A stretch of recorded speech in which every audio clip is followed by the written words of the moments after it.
midi avec Jean Cazot.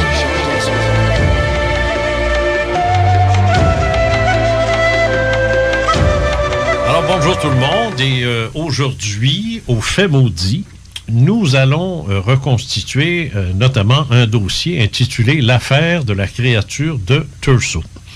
Et pour ce faire, j'ai demandé à Christiane Bourdon, dans le rôle multiple de plusieurs personnages, et Nicolas Fontaine, qui ça donne, et son fils, dans différents rôles aussi, pour reconstituer l'événement. Et ça, j'ai pris goût à ça, moi, depuis un bout de temps, de faire ça, parce que je trouve ça bien mieux, bien plus intéressant de présenter un dossier où les témoins sont reconstitués, où on reconstitue leurs réponses, et en faisant affaire avec des comédiens et des gens qui ont du talent en plus, ça permet je pense en tout cas, et j'espère, ça permet à l'auditeur, l'auditrice d'embarquer peut-être plus que si c'est juste moi qui lisais ça comme un pape en chair, tu sais. Alors, vous aurez donc un dossier absolument remarquable aujourd'hui, parce que l'objet est exotique, sa cinétique est trop rapide pour être portée par le vent, ses déplacements sont incroyables et le nombre de témoins accablant, incluant 2 policiers chassant l'objet à bord de leur autopatrouille. Si vous n'aimez pas entendre le mot ovni trop souvent, attention parce que ce qui suit risque de vous rendre malade. Mais si vous écoutez déjà cette émission, c'est que vous êtes aussi malade que moi. Alors, c'est donc pas un problème.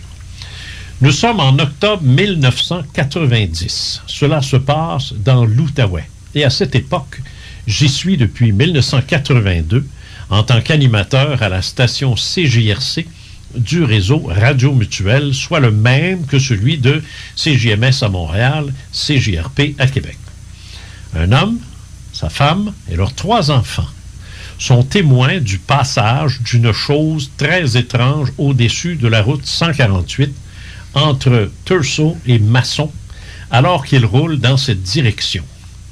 L'homme fait demi-tour et poursuit l'objet qui se situe à la hauteur des fils d'Hydro-Québec. Il est oblong, de couleur sombre et relativement petit. L'homme se déplace à près de 80 km/h. Ce point est important, alors retenons-le. L'objet sort de sa trajectoire linéaire et oblique vers un champ vague. L'homme cherche une route perpendiculaire pour le suivre, n'en trouve pas, mais voit un véhicule de police. Voici un extrait intégral et non corrigé du rapport officiel de police. Le témoin s'en va à la course puis nous dit qu'il vient de voir un ovni. On a trouvé ça drôle, mais pas lui. Là, d'un coup, on a vu l'objet, mais il était trop loin. On a décidé, mon collègue et moi, de le pourchasser. Rendu à la route 317, on s'est arrêté sur l'accotement et quelques véhicules étaient déjà là. Une des personnes qui était arrêtée avait des longues vues, des jumelles et a regardé la chose. Je lui ai demandé de me les prêter, ce qu'il a fait. Mais la chose a accéléré rapidement, comme si elle voulait pas être vue. Plus loin, elle s'immobilise au-dessus d'un troupeau de vaches et celles-ci ont couru dans tous les sens.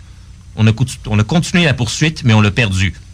Elle roulait comme une girouette allant dans toutes les directions et à différentes hauteurs. Selon moi, ça vient pas d'ici.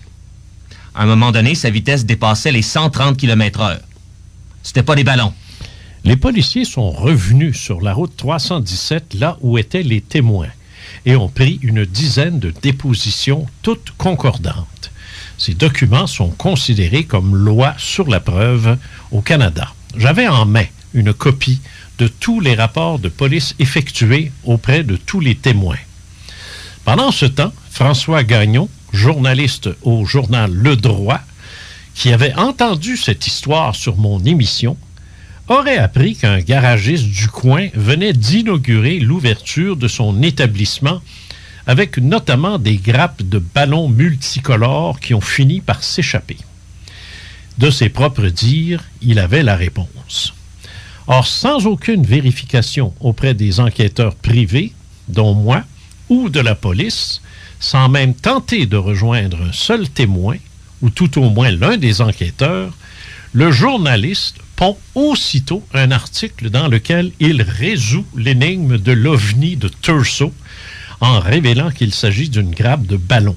Et plus tard, son hypothèse ne tenant plus, d'un autre type de ballon, du type Air Walker. Les policiers qui ont lu l'article ont eu une vive réaction. Ils savent très bien ce qu'ils ont vu et surtout qu'ils ont poursuivi à vive allure. D'aucune manière, ils n'auraient perdu ne fût-ce qu'une seconde à poursuivre des ballons. Frustrés de passer pour des imbéciles, ils ont souhaité vivement que le journaliste se rétracte et se donne la peine de leur parler à eux. J'ai un argument à y mettre en pleine face à ce gars-là. Trouve-moi des ballons d'hélium capables de se déplacer à 130 km/h. C'est ça. Ce qui s'est passé est fort simple. Dans son esprit, le journaliste n'avait qu'une pensée. Rien de tout ça n'existe. Ça n'existe pas. Les ovnis n'existent pas. Donc, ce sont des ballons. J'ai justement trouvé des ballons. Alors, ce sont des ballons. Je savais bien qu'autre chose s'était produit. Son information à l'effet que rien de tout ça n'existe exprime également un vœu formulé inconsciemment. C'est que dans sa tête, non seulement ça n'existe pas, mais ça ne doit pas exister. C'est impossible. Il ne faut pas que ça existe. C'est ça, le biais cognitif. C'est contraire à tout ce qu'il a appris. C'est contraire à l'ordre bien établi, à la normalité et la banalité du milieu dans lequel il évolue. Cette chose ne peut pas avoir existé. De plus, il ne veut pas qu'elle puisse exister. Il refuse que ça se produise dans son monde où seuls des petits ballons peuvent énerver quelques esprits faibles. Donc, à lui seul, ce journaliste, soutenu toutefois par une société généralement sceptique et une élite scientifique qui partage entièrement son point de vue, a délibérément choisi de ne faire aucun effort de vérification. Aucun. Personne ne viendra le blâmer pour s'être moqué de gens qui prennent des ballons pour des créatures de l'espace, même s'ils sont policiers. Et il le sait très bien. D'ailleurs, le simple fait de faire toutes ces vérifications aurait été une trahison de sa certitude profonde que rien de tout cela n'existe. On n'a pas à vérifier l'existence d'une chose qui n'existe pas. C'est bien connu. Ce journaliste avait donc un bon papier. Il se moquait des policiers, personne n'y en veut, des témoins que personne connaît, et rétablissait l'ordre des choses. Et comme si ce n'était pas assez, un appel du chef de police de Thurso me demandait de ne plus parler à ces policiers, suite à l'article. L'année suivante, il devenait membre de la Sûreté du Québec et leur nouveau patron me fit comprendre, enquêteur obstiné que nous étions, qu'il valait mieux ne plus les questionner là-dessus. Question de crédibilité, apparemment. Et encore de nos jours, au moment où je vous parle, l'un des policiers m'a confirmé tout récemment qu'avant de venir me parler, de venir ici à mon émission, en tant que policier, qu'il me faudra attendre qu'il prenne sa retraite. Ça ne coûte jamais rien d'observer un ovni, mais ça peut coûter excessivement cher d'en parler. Vous avez noté d'ailleurs que la presque totalité de mes invités aux faits maudits sont anonymes et ne révèlent qu'un prénom, pas toujours le vrai d'ailleurs. L'un d'eux, qui se demande encore s'il va venir en ondes ou pas, m'a prévenu très clairement. En tout cas, si je me décide à y aller, je vais y aller avec un autre nom. Et pas question de révéler ce que je fais dans la vie. Il travaille à la GRC, à un poste sensible. Dans ce dossier, il aurait été très intéressant que le journaliste exige de parler aux policiers avant qu'il ne soit trop tard, ou aux témoins présents, à la rigueur aux enquêteurs privés. Il n'a rien fait du genre et s'est contenté de faire tourner des ballons sur son nez. Avant même de reprendre la scène en détail, il importe de rappeler que la seule explication qui a été fournie autre que celle d'un ovni conventionnel a donc été celle de ce journaliste du droit, François Gagnon. Selon lui, l'objet observé était un ballon Airwalker provenant d'une promotion commerciale. Il s'agirait d'un concessionnaire automobile de Buckingham. Le gérant des ventes de l'époque n'a pas été retrouvé et le journaliste n'a parlé à aucun témoin et aucun policier impliqué dans cette affaire. J'y tiens, je le répète. Veuillez donc tenir compte de cette explication en écoutant ce qui suit. On va reprendre le dossier en écoutant bien les détails. Samedi, le 6 octobre 1990 à 18 h, le témoin roule dans son véhicule en direction ouest sur la route 148, en direction opposée de Montréal, sur une route de rencontre à une voie. Il vient de quitter la municipalité de Thurso et se dirige vers Masson. Son trajet longe la rivière des Outaouais sur sa gauche. Il est accompagné de son épouse, de ses enfants et d'un adolescent ami de la famille âgé de 15 ans. Il maintient une vitesse de 95 km/h. À quelques mètres de la ferme Pagé, il nous dit: Je vois sur ma gauche, donc côté sud, à quelques 500 mètres devant moi, un curieux objet flottant dans les airs à une altitude approximative de 15 mètres, que j'évalue en estimant qu'il était à 1,5 fois la hauteur d'un poteau d'hydro. Au premier coup d'œil, l'objet semble être une baudruche avec 2 pattes. Le témoin se rend compte, malgré tout, que c'est pas normal. L'objet se déplace dans le sens contraire, c'est-à-dire vers l'est, du côté sud de la route. Lorsque son véhicule arrive à la hauteur de l'objet, il tente de le suivre des yeux dans son rétroviseur, mais n'y arrive pas. Il n'a encore fait part à personne dans la voiture de son observation.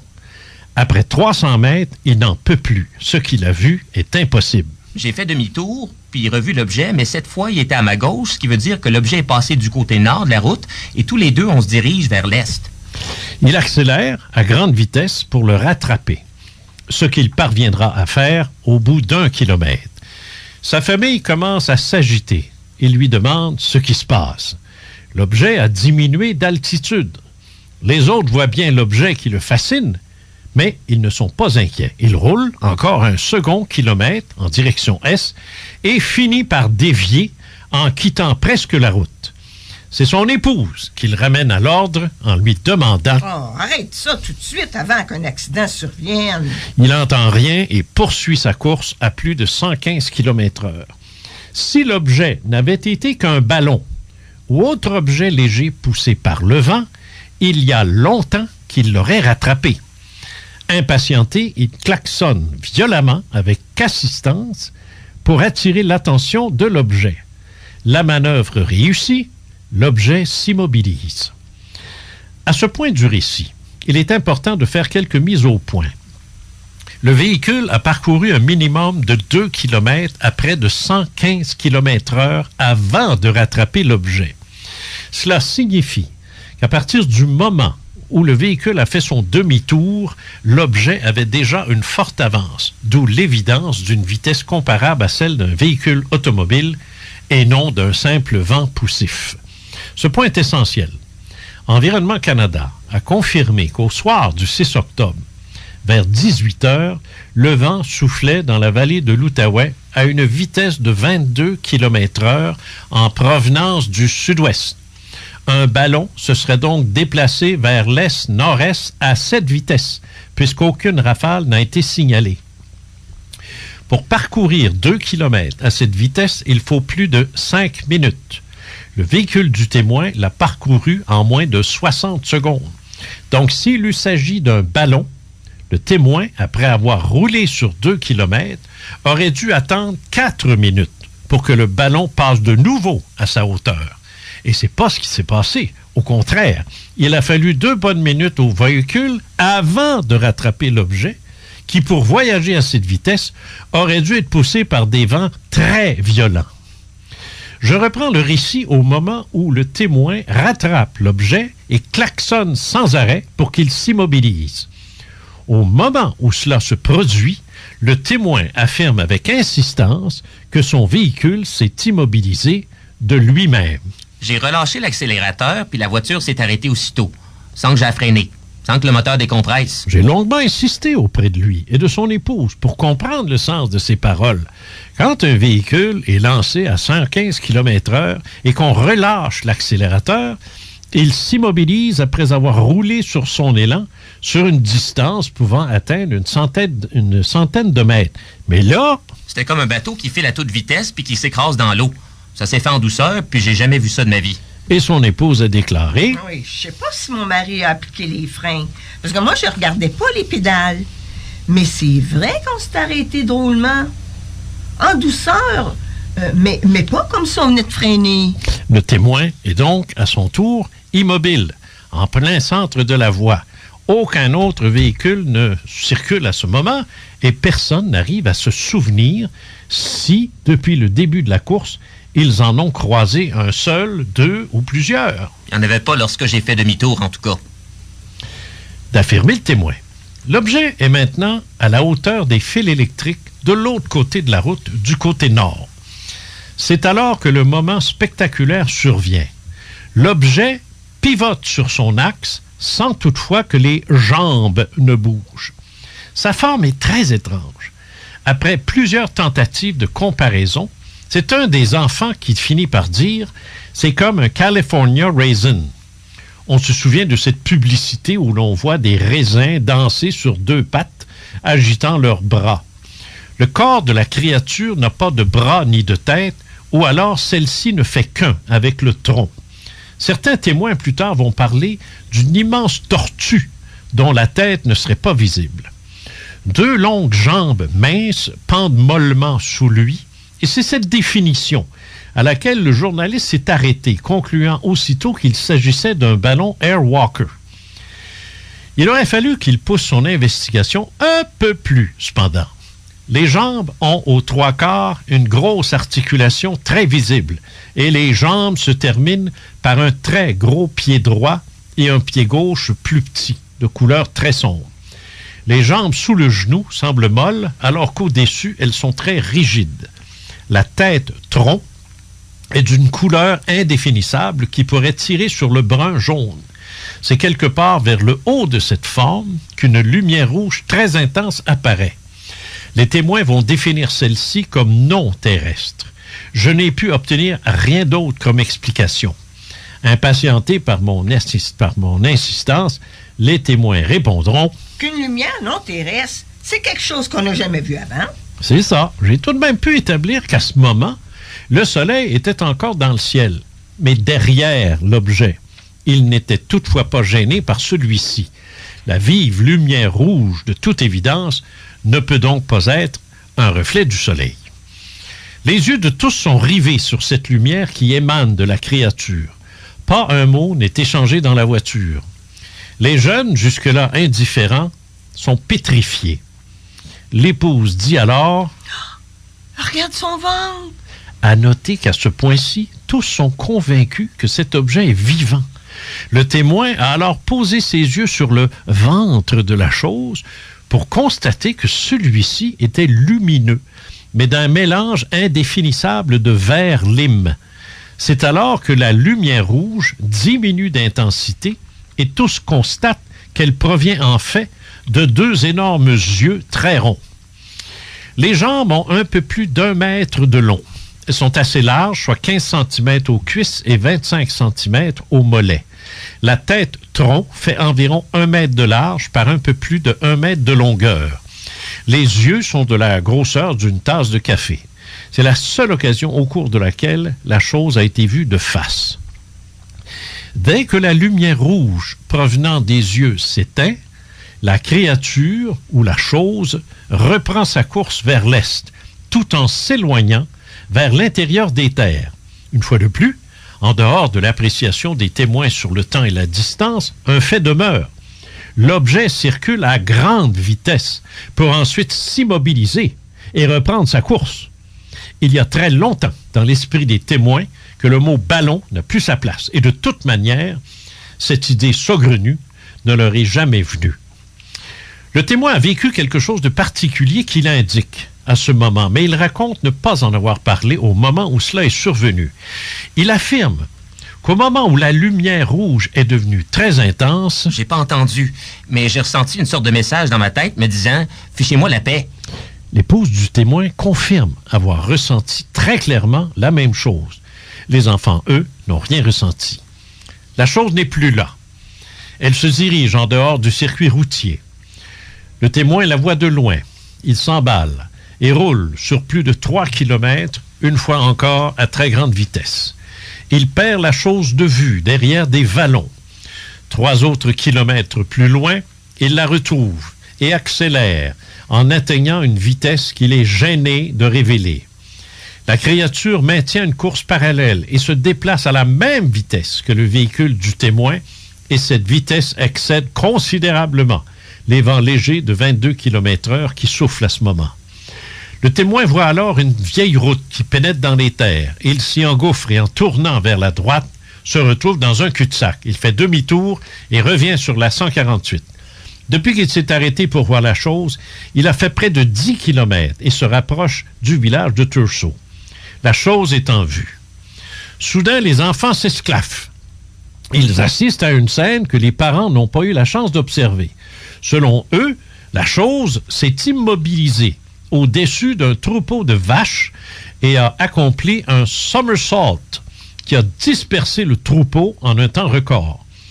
Mais le père a autre chose en tête. Il sait que très souvent, des policiers se cachent près d'une station de propane pour coincer les automobilistes trop pressés, ayant déjà goûté à leur médecine. Il pense ne pas se tromper. Effectivement, ils y sont. Ils s'arrêtent. Tout le monde raconte son histoire en même temps, mais les policiers se mettent à rire. Ce qui suit a été complètement ignoré par le journaliste. Les policiers savent très bien que le témoin n'est pas sous l'effet de l'alcool, mais ils s'amusent à ses dépens. C'est alors que les blagues cessent, quand la chose refait surface à 150 mètres devant eux. Elle passe entre la route et l'usine McLaren, située tout près. Les policiers constatent la forme étrange et le comportement mystérieux de la chose. Ils ne rient plus. Ils quittent leur poste de surveillance et se lancent à sa poursuite. En entrant dans le village de Thurso, ils perdent la chose de vue. Ils tournent à gauche sur la 317 et aussitôt la voient. Ils ne sont plus seuls. Une demi-douzaine de véhicules est immobilisée. Et les gens sont sur le pavé, observant la chose dans le ciel. Elle est à environ 50 mètres. Lorsqu'elle traverse la route 317 de gauche à droite, soit d'ouest en est, elle pivote lentement sur son axe. Pour qu'on ne voit pas son visage. Diront les témoins, une observation qu'avait fait notre témoin principal auparavant. Sur ce point, tous les témoins s'entendent. La chose, la créature ou l'objet se comporte non pas de manière erratique au gré du vent, mais selon un plan défini, comme dirigé par une intelligence quelconque avec une intention. Les policiers prennent la relève dans la poursuite à une vitesse excédant 100 km/h. J'ai rencontré ces derniers et voici ce qu'ils ont rapporté. Ils ne riaient plus en observant la chose avec des jumelles et l'un des deux dira plus tard qu'il s'agissait d'une expérience terrifiante. Quand on viendra plus tard lui raconter qu'un journaliste prétend qu'en fait ils auraient vu un ballon de fête avec des jambes de papier, son expression et surtout son langage, à l'intention du dit journaliste, seront sans équivoque. La chose cesse d'évoluer vers l'est et se dirige franc nord. Les policiers rapporteront le même incident que les enfants concernant l'effet de la chose sur les vaches quand elles pivotent de haut en bas. Notez qu'au cours de toutes ces observations, pas un son n'a été entendu en provenance de la chose. Les policiers interrogés ont admis avoir été admonestés par leur chef pour m'avoir parlé de cette observation. Une semaine plus tard, je recevais confirmation d'un couple qui prétendait avoir fait une observation similaire le même jour à 16 heures, alors que l'objet se dirigeait également vers l'est. Dans les semaines qui ont suivi, le témoin principal a avoué ressentir une très grande nervosité, voire par moments une peur viscérale. Locataire d'un commerce, il a fini par s'en départir et le décès de son père n'y serait pas étranger. Lorsque je lui ai offert de reprendre son récit sous hypnose, il a laissé échapper une phrase intéressante. Je suis pas certain vouloir me rappeler de tout. Or, ce qui est curieux, c'est qu'il se souvient parfaitement de tout. Chaque détail revient avec précision, même après avoir raconté l'observation une dizaine de fois. 6 ans plus tard, j'ai appris que le témoin était décédé. Il n'avait pas 50 ans.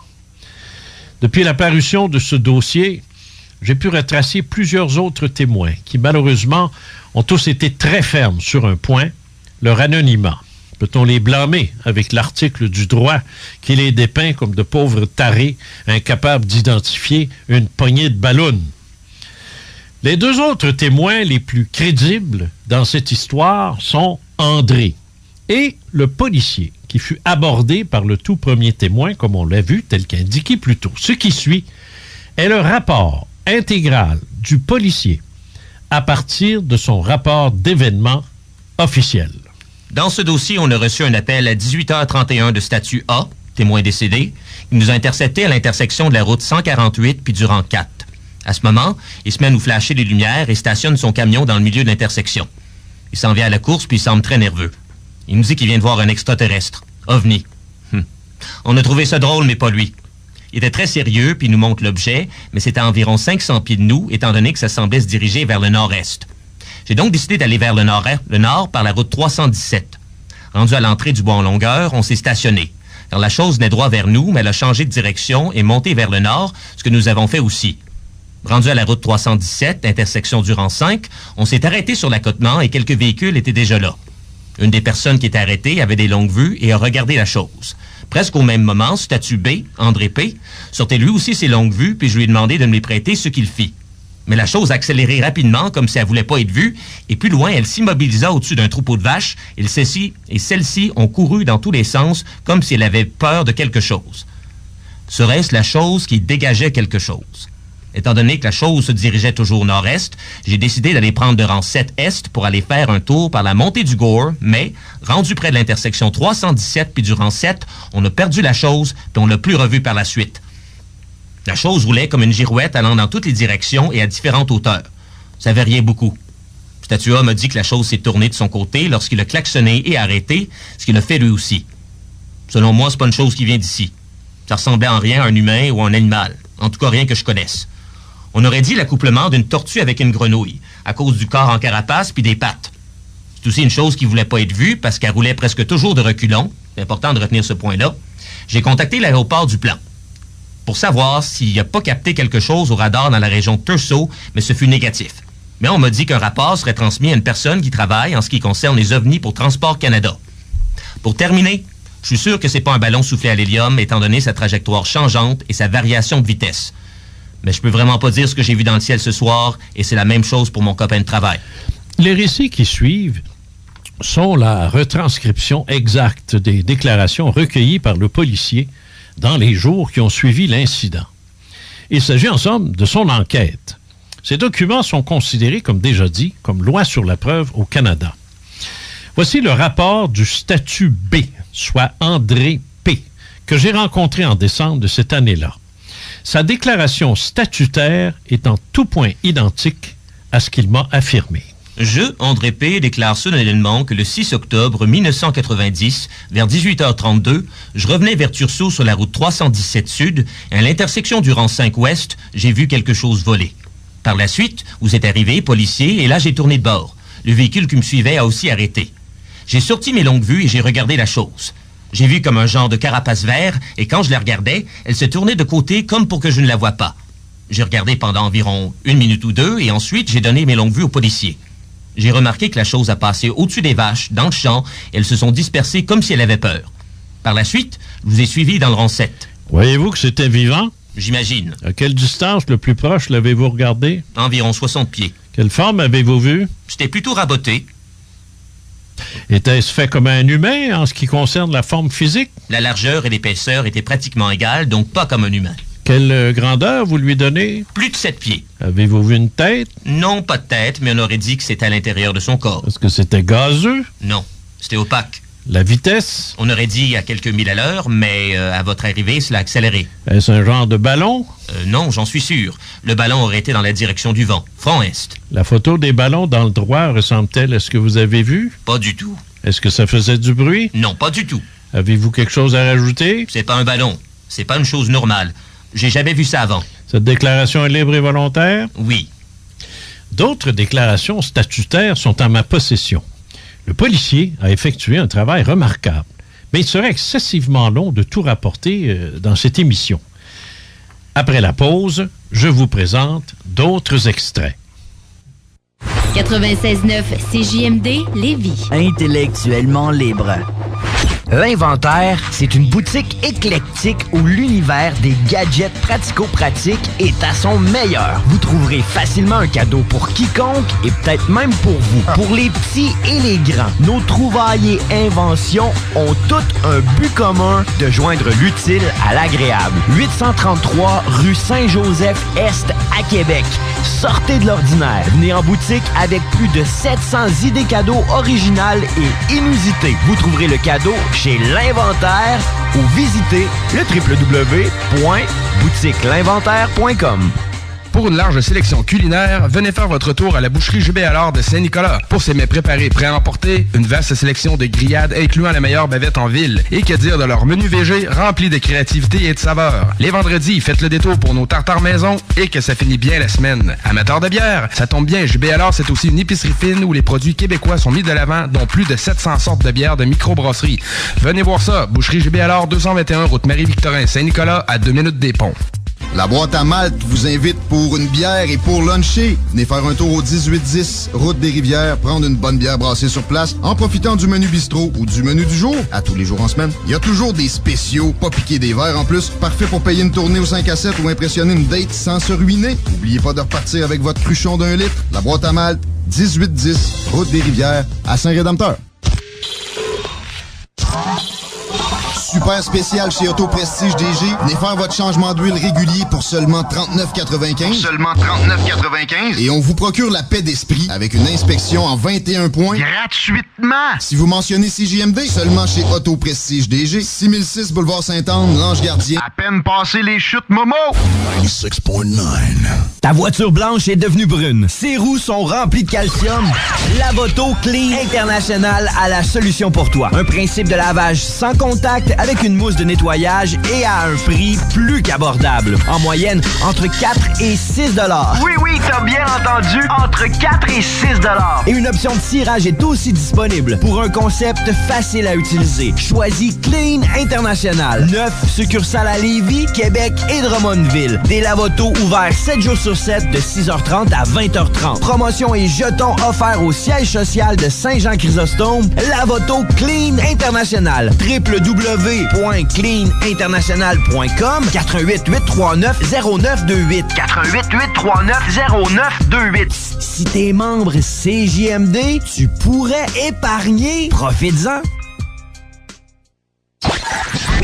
Du 15 au 28 janvier 2018, aux arénas de Lévis et André-Lacroix, se tiendra le tournoi national Atome Desjardins de Lévis. Les lundis, mardis, mercredis, à compter de 17h10 et les jeudis au dimanche à partir de 8h le matin. Martin Labrie et Sandra Boutin sont les présidents d'honneur de la 49e édition. Une commandite est offerte par la Caisse des Jardins de Lévis, la Ville de Lévis, Hyundai Lévis, Royal Lepage CF, Lévis Honda, Ameublement Tanguay, Cosmos Café et Tic Tac Toc, objet promotionnel de Lévis.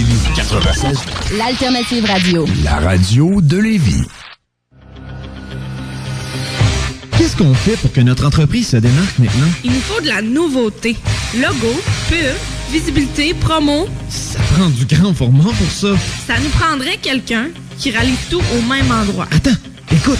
Et oui, Image Express depuis plus de 15 ans. C'est le spécialiste de l'impression grand format. Lettrage, wrapping, affichage, autocollant, cartes, enseignes et vitrines. En plus de leurs nouveautés événementielles, kiosques, vêtements et plus encore. Experts dans la création et le développement de vos petits et grands projets publicitaires. 88 835 1789. Suivez-les sur Facebook, imageexpress.ca. 88 835 1789. Faites comme nous et impressionnez en grand. Hey, le RINA Saint-Romuald fête ses 10 ans en grand. Obtenez un certificat cadeau de 10 $ pour tout achat de 25 et plus, juste en mentionnant CJMD. Venez profiter du meilleur menu déjeuner, des généreuses tables d'hôtes au dîner comme au souper. Venez prendre du temps de qualité autour d'une bonne fondue à deux. C'est juste 55 $ incluant la bouteille de vin. Et repartez avec votre certificat cadeau de 10 $ en mentionnant CJMD. C'est simple de même. Ça se passe au RINA Saint-Romuald uniquement 950 de la Concorde. C'est la route qui va vers le Walmart près des promenades du Sud. Super spécial chez Auto Prestige DG. Venez faire votre changement d'huile régulier pour seulement 39,95. Seulement 39,95. Et on vous procure la paix d'esprit avec une inspection en 21 points. Gratuitement. Si vous mentionnez CJMD, seulement chez Auto Prestige DG. 6006 Boulevard Sainte-Anne, Lange-Gardien. À peine passé les chutes, Momo. 96.9. Vous êtes à l'antenne de CJMD 96.9, la radio à Lévis. La radio à Lévis. CJMD 96.9, l'alternative radio. J'écris des mots rageux pour éviter l'hémorragie. J'ai produit un rapport rageux, je le fais sans arme à feu, c'est une vraie sauvagerie. L'alternative musicale. De retour au Fait Maudit avec Jean Cazot.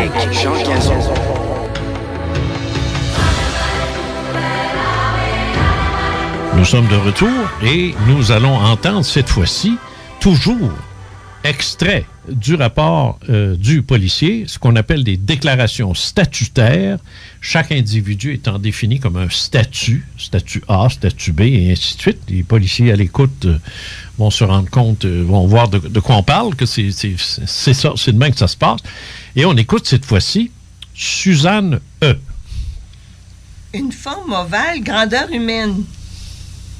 Je pouvais pas apercevoir sa tête ni ses bras.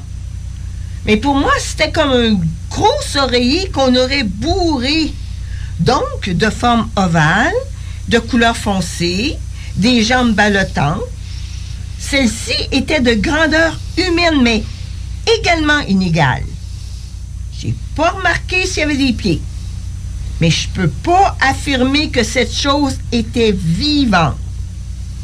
Cependant, je peux dire que ça ressemble en rien au ballon vu dans les journaux cette semaine. Je peux certifier que c'est pas un ballon, un cerf-volant ou quelque chose du genre. On écoute maintenant Maurice P. Une forme d'homme puis 2 grandes jambes, dont une était plus grosse que l'autre. Il allait tranquillement en ligne droite puis il avait des pieds. Le corps avait l'air rough comme un gars qui fait des haltères. Pas vu de tête, j'ai vu comme de dos. Le corps ressemblait à une carapace de tortue, mais la tête comme rentrée à l'intérieur. C'était pas un ballon, ça c'est sûr. C'était foncé. Peut-être gris, très foncé. J'ai vu à 80 pieds de distance, puis à 80 pieds dans les airs. Ça allait nord-est. Ça ressemble pas du tout à ce que j'ai vu dans le droit, mais pas en tout. C'était opaque. Amenait pas de train. Il allait pas vite, mais s'est arrêté dans le milieu du champ, comme s'il savait plus quoi faire. C'était pas une chose normale. Écoutons maintenant un autre témoin qui était sur le pont, Gilles G. Mais plus nous approchions, plus nous pouvions constater que c'était pas un ballon ou un cerf-volant. Il s'est immobilisé quelques 5 secondes, puis on pouvait très bien voir la forme d'un être humain. Sans tête, puis des jambes qui semblaient pas être droits, comme nous, au bout duquel il y avait 2 gros pieds. L'objet paraissait de couleur foncée avec des jambes plus pâles. Ma première impression était qu'il s'agissait d'un être vivant dans une bien fâcheuse position. On l'a suivi, puis il roulait environ à 30 km/h. Tous les ballons, puis toutes les explications dans les journaux ne font aucun sens, puis n'ont rien à voir avec ce que j'ai vu. En terminant, voici quelques ajouts provenant du rapport d'enquête auprès du policier en question. On retire donc que la couleur de l'objet était brun-vert foncé, la surface comme celle d'une carapace de tortue métallique, vitesse variable avec arrêt et accélération en variant d'altitude, une vitesse maximale atteinte de 100 km/h, possiblement même 130 km/h, et la direction de franc-est à nord-est. L'objet était solide et massif et considère tout ce qui a paru dans les journaux comme de la foutaise. Il s'est montré agressif en endroit de ce qu'il a lu. Je parle du policier notamment. Seul le témoin aujourd'hui décédé et son épouse auraient vu l'objet de face. Cela explique la présence de lumière rouge et d'un vert fluo. Tous les témoins s'accordent sur le comportement de l'objet. La vitesse maximale enregistrée par le policier est de 100 km/h, mais ayant lui-même atteint 130 km/h, il hésite sur la vitesse maximale qui pourrait donc être plus élevée. Tous les témoins ont pris connaissance des photos et explications du journal Le Droit dans les jours qui ont suivi et aucun n'approuve ce qu'ils ont lu. Tous les témoins s'entendent à dire que d'aucune façon, un ou des ballons peuvent expliquer ce qu'ils ont vu. Parmi les témoins, on retrouve un restaurateur, un réparateur de machinerie lourde, une enseignante, un agent de la faune, 2 policiers et 3 enfants. Dans ce dossier, il est remarquable de constater, des années plus tard, que les sceptiques et ceux qui refusent d'y croire entretiennent encore et toujours l'hypothèse du ballon. Ce qui inclut certains chroniqueurs à la radio, qui se disent objectifs et enquêteurs de dossiers ufologiques et paranormaux. Or, cette hypothèse est celle d'un journaliste qui n'a effectué aucune vérification auprès des témoins. Il n'a rencontré aucun d'entre eux et n'a posé aucune question aux policiers, se contentant d'écrire son article sur la foi d'un rapport voulant qu'une promotion commerciale ait eu lieu en même temps à des kilomètres de là. Si l'affaire s'était retrouvée devant les tribunaux, ce journaliste n'aurait même pas été consulté par l'une ou l'autre des parties. Il n'a rien vu et n'a rien demandé. Il n'a publié en somme qu'une opinion, la sienne, et non l'ensemble des faits. Lorsque j'ai insisté auprès des sceptiques sur la teneur très particulière des propos des nombreux témoins de la scène, tant les premiers en voiture que ceux situés sur le pont et ceux des policiers, rien n'a changé. Eh oui, donc, c'est des ballons, ils l'ont dit dans le journal. Et à notre niveau, cette réaction s'explique fort bien. Ils veulent que ce soit un ballon et rien d'autre. Comme déjà mentionné auparavant, pour se protéger ses croyances, l'humain n'hésitera pas à se déliter et en se fermant l'esprit à toute information pouvant le menacer. Cette fois, nous allons aborder un autre dossier qui est la fabuleuse expérience de Jacques et Lucie. Évidemment, on ne parle pas des... ouais, allez-y, installez vos affaires, essayez de pas trop faire de bruit, là, mais... Attends, je vais vous baisser ça. OK, allez-y. Petit détail technique, là. C'est parce que mes comédiens sont après taponnés avec leur micro. Alors, si on ne veut pas que ça fasse de bruit, ça marche, c'est bien beau. Alors, on remet le son. Je disais donc que plusieurs parmi vous connaissent l'histoire de Jacques et Lucie. Ils viennent, c'est un petit couple qui vient d'aborder la cinquantaine. Ils ont tellement à perdre à révéler leur identité dans cette histoire-là que le lieu de l'observation ne sera pas révélé, sinon de dire qu'il se situe dans le secteur de Brigham, dans les cantons de l'Est. Jacques est à l'emploi d'une multinationale. Lucie est également responsable d'une charge dans une entreprise financière de haut niveau. Bref, ils ne sont absolument pas intéressés à devenir le dindon de la farce et mettre leur employeur dans l'embarras avec les conséquences que cela pourrait avoir éventuellement. C'est d'ailleurs un problème majeur pour nous, les ufologues. Des témoins comme eux, c'est de l'or. Je rêve d'emmener Jacques et Lucie devant les caméras de Denis Lévesque, mais jamais ils ne viendront. Plus ils sont crédibles, plus ils ont à perdre. Vous allez donc devoir vous fier à moi, me faire confiance quand je vous dis que ces gens-là sont extrêmement crédibles et qu'ils ont bel et bien vu tous les deux et en même temps ce qu'ils disent avoir vu. On sait tous que le cancer du côlon est une maladie terrible, mortelle, presque à tout coup. Le père de Jacques a évité le pire il y a 20 ans et son cousin en est mort il y a 15 ans. C'est dans la famille et Jacques le sait. Le 19 mars 2011, il constate avec horreur que du sang remplit la cuvette. En raison des antécédents familiaux, Jacques a une coloscopie tous les 5 ans et la prochaine est prévue en 2012. Pas question, ce sera tout de suite. Il finit par obtenir un rendez-vous lundi, le 28 mars. Mais le 28 mars 2011 va réserver à ce couple heureux et sans histoire une surprise de taille colossale. Jacques est un gars de sous-sol. Pendant que sa femme et sa fille regardent leurs émissions préférées au sous-sol, au premier, je m'excuse, Jacques, lui, est en bas. Il a un lit pour y dormir à l'occasion et un petit poêle à bois. Son chien y est aussi, le plus souvent, près du poêle. Nous sommes dimanche, le 27 mars. La nuit de dimanche à lundi va mal se passer pour Lucie. Elle n'arrive pas à dormir. Pour une raison ou pour une autre, le chien est dans la chambre, très énervé. Je monte immédiatement pour aller voir ce qui se passe en haut. Le chien est couché dans notre lit en position comme un lion, c'est-à-dire couché en ligne droite. Ses pattes sont complètement cachées sous son corps, puis il tremble, puis regarde en direction d'autres pièces, la porte patio, tout en refusant de descendre du lit pour sortir de la chambre. Il est même menaçant, puis grogne, puis nous montre les dents. Il a peur de quelque chose. J'allume les lumières, puis je réussis à le faire descendre du lit avec des friandises pour chien. Je l'ai ensuite pris dans mes bras pour le descendre au sous-sol et fermer la porte afin qu'il puisse plus remonter. Je me lève toujours vers 5 heures. Or, quelques minutes avant 5 heures du matin, je me suis fait réveiller par le chien par un pleur étrange et angoissé avant même que le réveil matin sonne. Je me suis levé en sursaut. Il tremble encore, puis ses yeux ou son regard me donnent l'impression d'un animal qui va mourir. Je me suis immédiatement rendu vers la porte du sous-sol pour prendre l'escalier et, contrairement à ses habitudes, il ne voulait pas prendre les devants ni même me suivre pour se rendre à la porte patio pour sortir à l'extérieur. Je suis revenu sur mes pas vers lui, puis j'ai ressenti encore qu'il pourrait mourir dans peu de temps. Je l'avais jamais senti aussi bizarre avant. J'appuie donc ma main droite sur le côté de ses flancs et lui ordonne de venir avec moi. Je croyais qu'il m'avait réveillé pour aller faire ses besoins comme à d'habitude, mais aujourd'hui, je sais pourquoi il voulait pas me suivre. Il voulait plutôt me faire part de quelque chose d'étrange qui se passait à l'extérieur. Finalement, il décide de me suivre, marche collé tout près de moi, et on monte au premier niveau pour se rendre à la porte patio. Je me penche pour saisir sa laisse à l'intérieur, qui est attachée à la rampe extérieure, et me redresse pour ouvrir la dite porte patio. S'il va suivre, me trouble au plus haut niveau. Je suis encore sous le choc et le serai pour le reste de ma vie.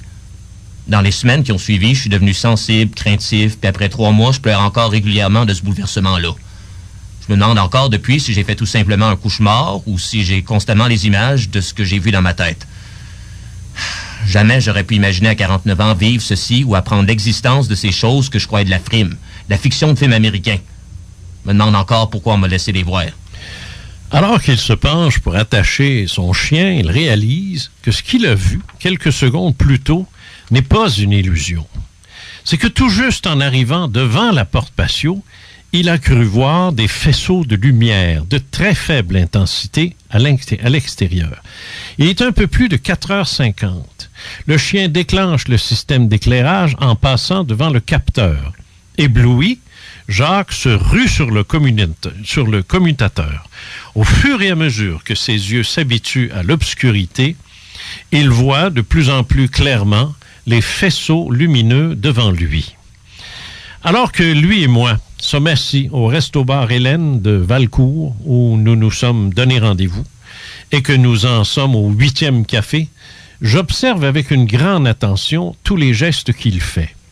Je l'interromps constamment, lui demande de reculer, d'avancer, de revenir sur un aspect de son observation. En d'autres termes, j'essaie de voir s'il est en train d'inventer une histoire ou d'embellir un rayon de lune et s'il va s'empêtrer. Il aurait déjà dû s'empêtrer. Mais Jacques est imperturbable. Il corrige chacune de mes erreurs, lorsque je résume un point. Et il sait très bien ce qu'il a vu. C'est imprimé là-dedans pour le restant de mes jours, dit-il souvent en se touchant le front. Je les vois à hauteur de mi-horizon, puis qui touchent le sol d'un blanc très éclatant avec un contour de bleu. C'est comme un tube en acrylique avec la base plus large, puis très illuminée au point que je vois la terre brune, puis à sa pointe en haut, ça rétrécit, puis c'est moins lumineux. Un spectacle exceptionnel. J'en compte au moins 9 espacés de façon asymétrique. Je sais pas encore de quoi il s'agit, j'ai aucune crainte. C'est beau, puis je sens l'énergie qui se dégage, puis je vois que ça devient de plus en plus éblouissant. À l'intérieur des faisceaux, je finis par distinguer ce que j'appelle des queues de port électriques. Ce sont des courants qui montent puis qui s'agitent en tourbillon. C'est pour ça que je dis que ce sont comme des queues de port. J'ai travaillé sur une ferme. Chacun des faisceaux en a, mais ils bougent pas de la même façon puis en même temps. C'est très beau. Puis soudainement, je décide de me diriger vers la chambre où est couchée Lucie, puis j'ai dit du seuil de la porte, « Lucie, viens vite voir ce qui se passe à l'extérieur, juste pour confirmer si tu vois la même chose que moi. » Elle me répond tout de suite, « Oui. » Puis elle se lève. On est arrivés en même temps à la porte, puis elle m'a tout de suite dit, hey, c'est spécial, hein? Mais c'est ça que je t'avais dit que j'avais vu l'autre fois. Oh, wow! De la pyrotechnie! C'est que Lucie avait déjà vécu une expérience assez impressionnante quelques jours plus tôt, alors qu'elle circulait en voiture le soir très tard. Elle a été aveuglée par un objet qui est passé assez bas, tout juste au-dessus de sa voiture. Jacques commençait à ne plus être lui-même lorsque sa femme se trouvait à ses côtés. Il ne la regardait pas. Il ne sait pas d'où exactement elle se tenait, mais il se rappelle ce drôle de commentaire. Wow! De la pyrotechnie! Puis moi, mon regard quitte les faisceaux lumineux de mi-horizon vers le sol parce que quelque chose attire subitement mon attention vers le côté droit, en haut de la porte, au-dessus du saule pleureur. J'aperçois à peine apparaître un tube avec des bouts arrondis, encore très pâles, blanc puis une aura de bleu parfaitement en suspens et immobile en position verticale. Il s'illumine puis s'éteint après quelques secondes pour allumer encore, toujours à intervalles réguliers, très bien synchronisés puis avec une intensité de plus en plus forte comme le blanc d'un éclair la nuit. Dis donc à Lucie, « Wow! Regarde en haut à droite. Vois-tu le tube en haut à droite? Regarde, il va rallumer. Tiens, tiens. » Puis à chaque réapparition, ça se rapproche de plus en plus vers moi, puis elle me répondait pas. Puis les 2 dernières apparitions que je me souviens d'avoir vues sont clairement identifiables à une énorme machine qui est pas de ce monde, qui se tient à la verticale, puis que je pouvais maintenant percevoir un collier ou un chapelet de lumière en forme d'anneau, comme du LED, puis je peux également percevoir une structure métallique qui se fond autour de la lumière. Puis seulement là, je prends conscience de ce que je suis en train de vivre, puis blackout. Blackout. Et Jacques ne joue pas avec les mots. Il voyait l'immense tube avec les cercles à l'intérieur, et là, il est dans la douche et se savonne tout en étant conscient de ce qui s'est passé à l'extérieur. Il se sent comme un zombie. Je sors de la douche, m'essuie, puis j'ai toujours les images de ce que je viens de vivre dans ma tête. Me sens très confus. Me rase, place les cheveux. Puis quand je sors de la salle de bain vers 5h30, il fait encore très noir à l'extérieur, puis il n'y a aucune lumière d'allumée dans la maison autre que lorsque j'étais dans la salle de bain. Je me rends à la porte patio, puis j'observe encore à haut à droite, mais plus rien. Je sais que Lucie est dans la chambre, puis elle dort. Je me soucie pas, ni me souviens si j'ai fait entrer mon chien dans la maison. Je suis même pas retourné voir Lucie pour discuter de ce qui venait de se passer.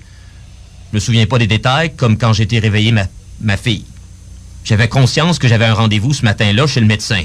J'ai laissé ma fille ce matin-là au cégep à 6h50, comme à l'habitude. Et plus tard, Jacques apprendra de sa conjointe que cette dernière est persuadée d'avoir flotté de la salle à dîner, où était la porte patio, jusqu'à son lit.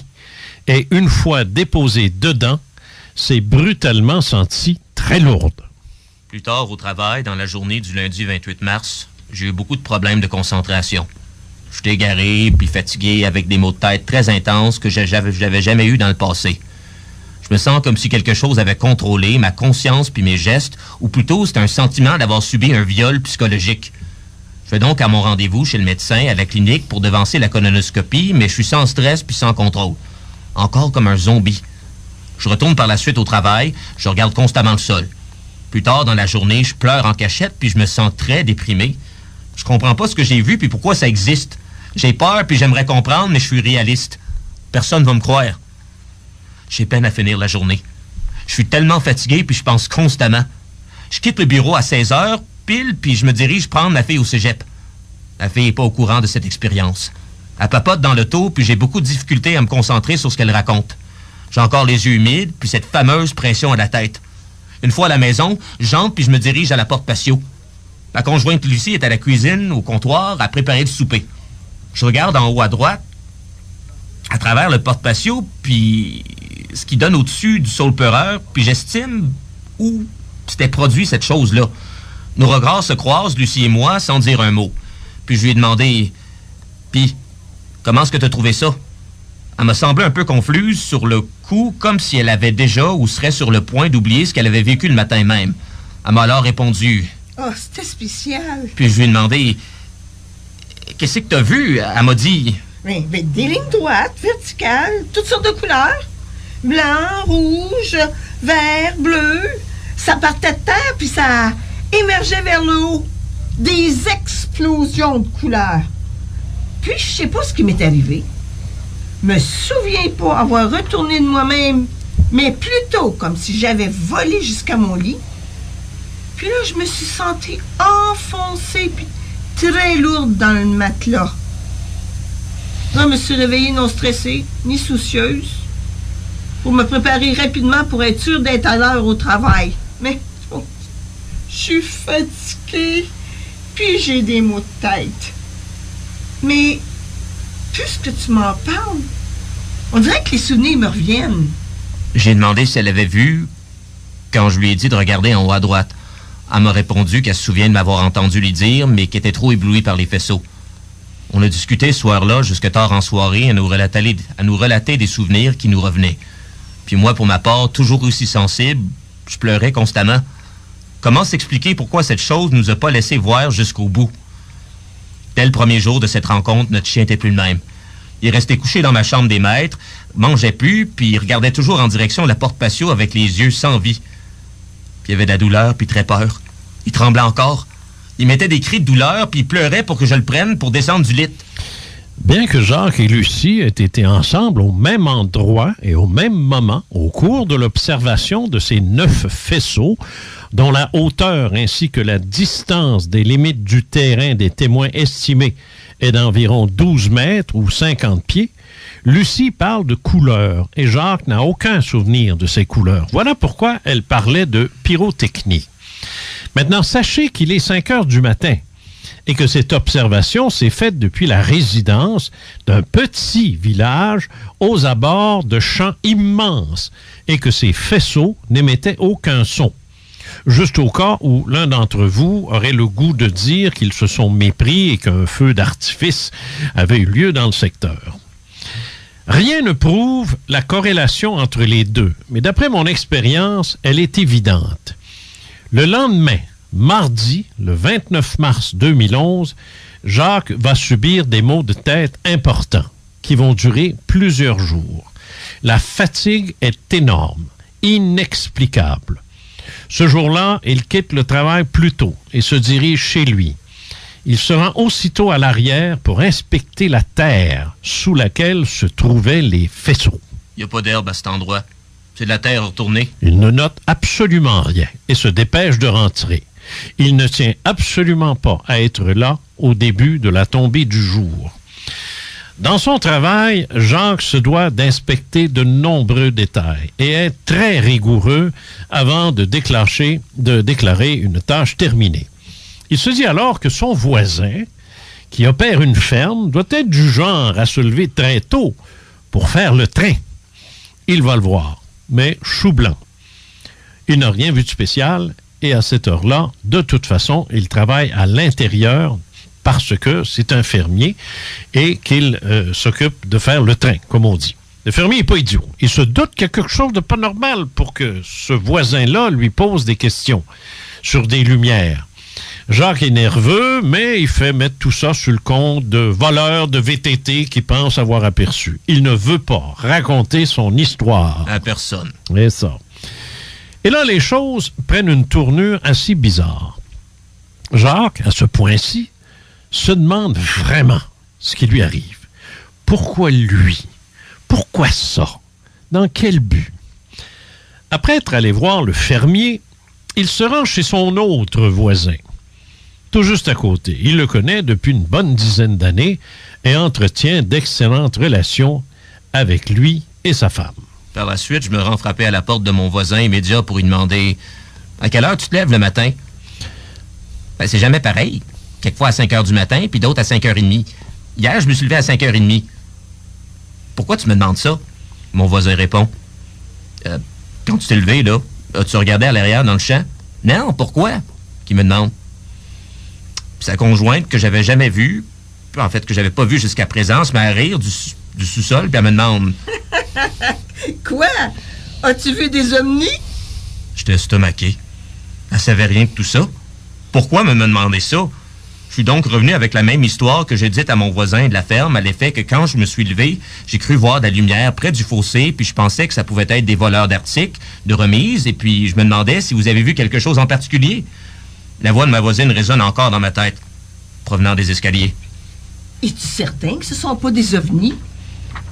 C'est drôle que tu me parles de ça, parce que mon voisin de Granby, il se dit médium.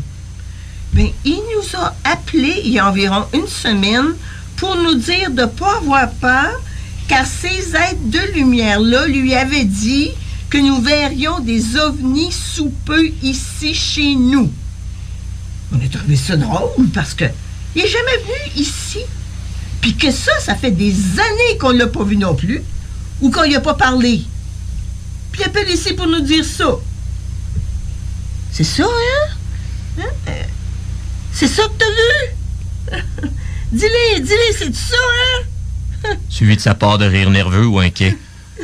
Je lui réponds que je savais pas, puis que j'avais vu ce que j'avais vu au juste, mais que c'était bizarre. Sans faire part du mot ovni, puisque ce sont des gens qui parlent trop, puis je veux pas passer pour un fou. Je traverse chez moi, puis je commence à conter à Lucie mon investigation avec le fermier puis le couple voisin, puis l'affaire du cousin médium. Personnellement, j'y croyais pas ou je voulais pas croire que quelqu'un pouvait communiquer ou être en contact avec les extraterrestres. J'étais déjà assez bouleversé avec la réalité de ce phénomène du 28 mars. Alors que je parle avec Lucie, le téléphone sonne. C'est la voisine qui me dit avoir appelé son cousin pour lui faire part que j'avais vu quelque chose hier. La lumière à l'arrière.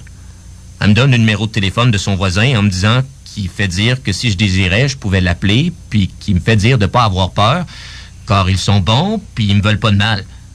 Ma curiosité, ou du moins mon désir de comprendre quelque chose de cette expérience et dont j'aurais pu me passer, me hante, et je décide de parler à ce fameux cousin en me promettant de rien dévoiler de compromettant. J'avais et j'ai encore une certaine honte de réaliser l'existence de choses qui n'existent pas pour la majorité des gens.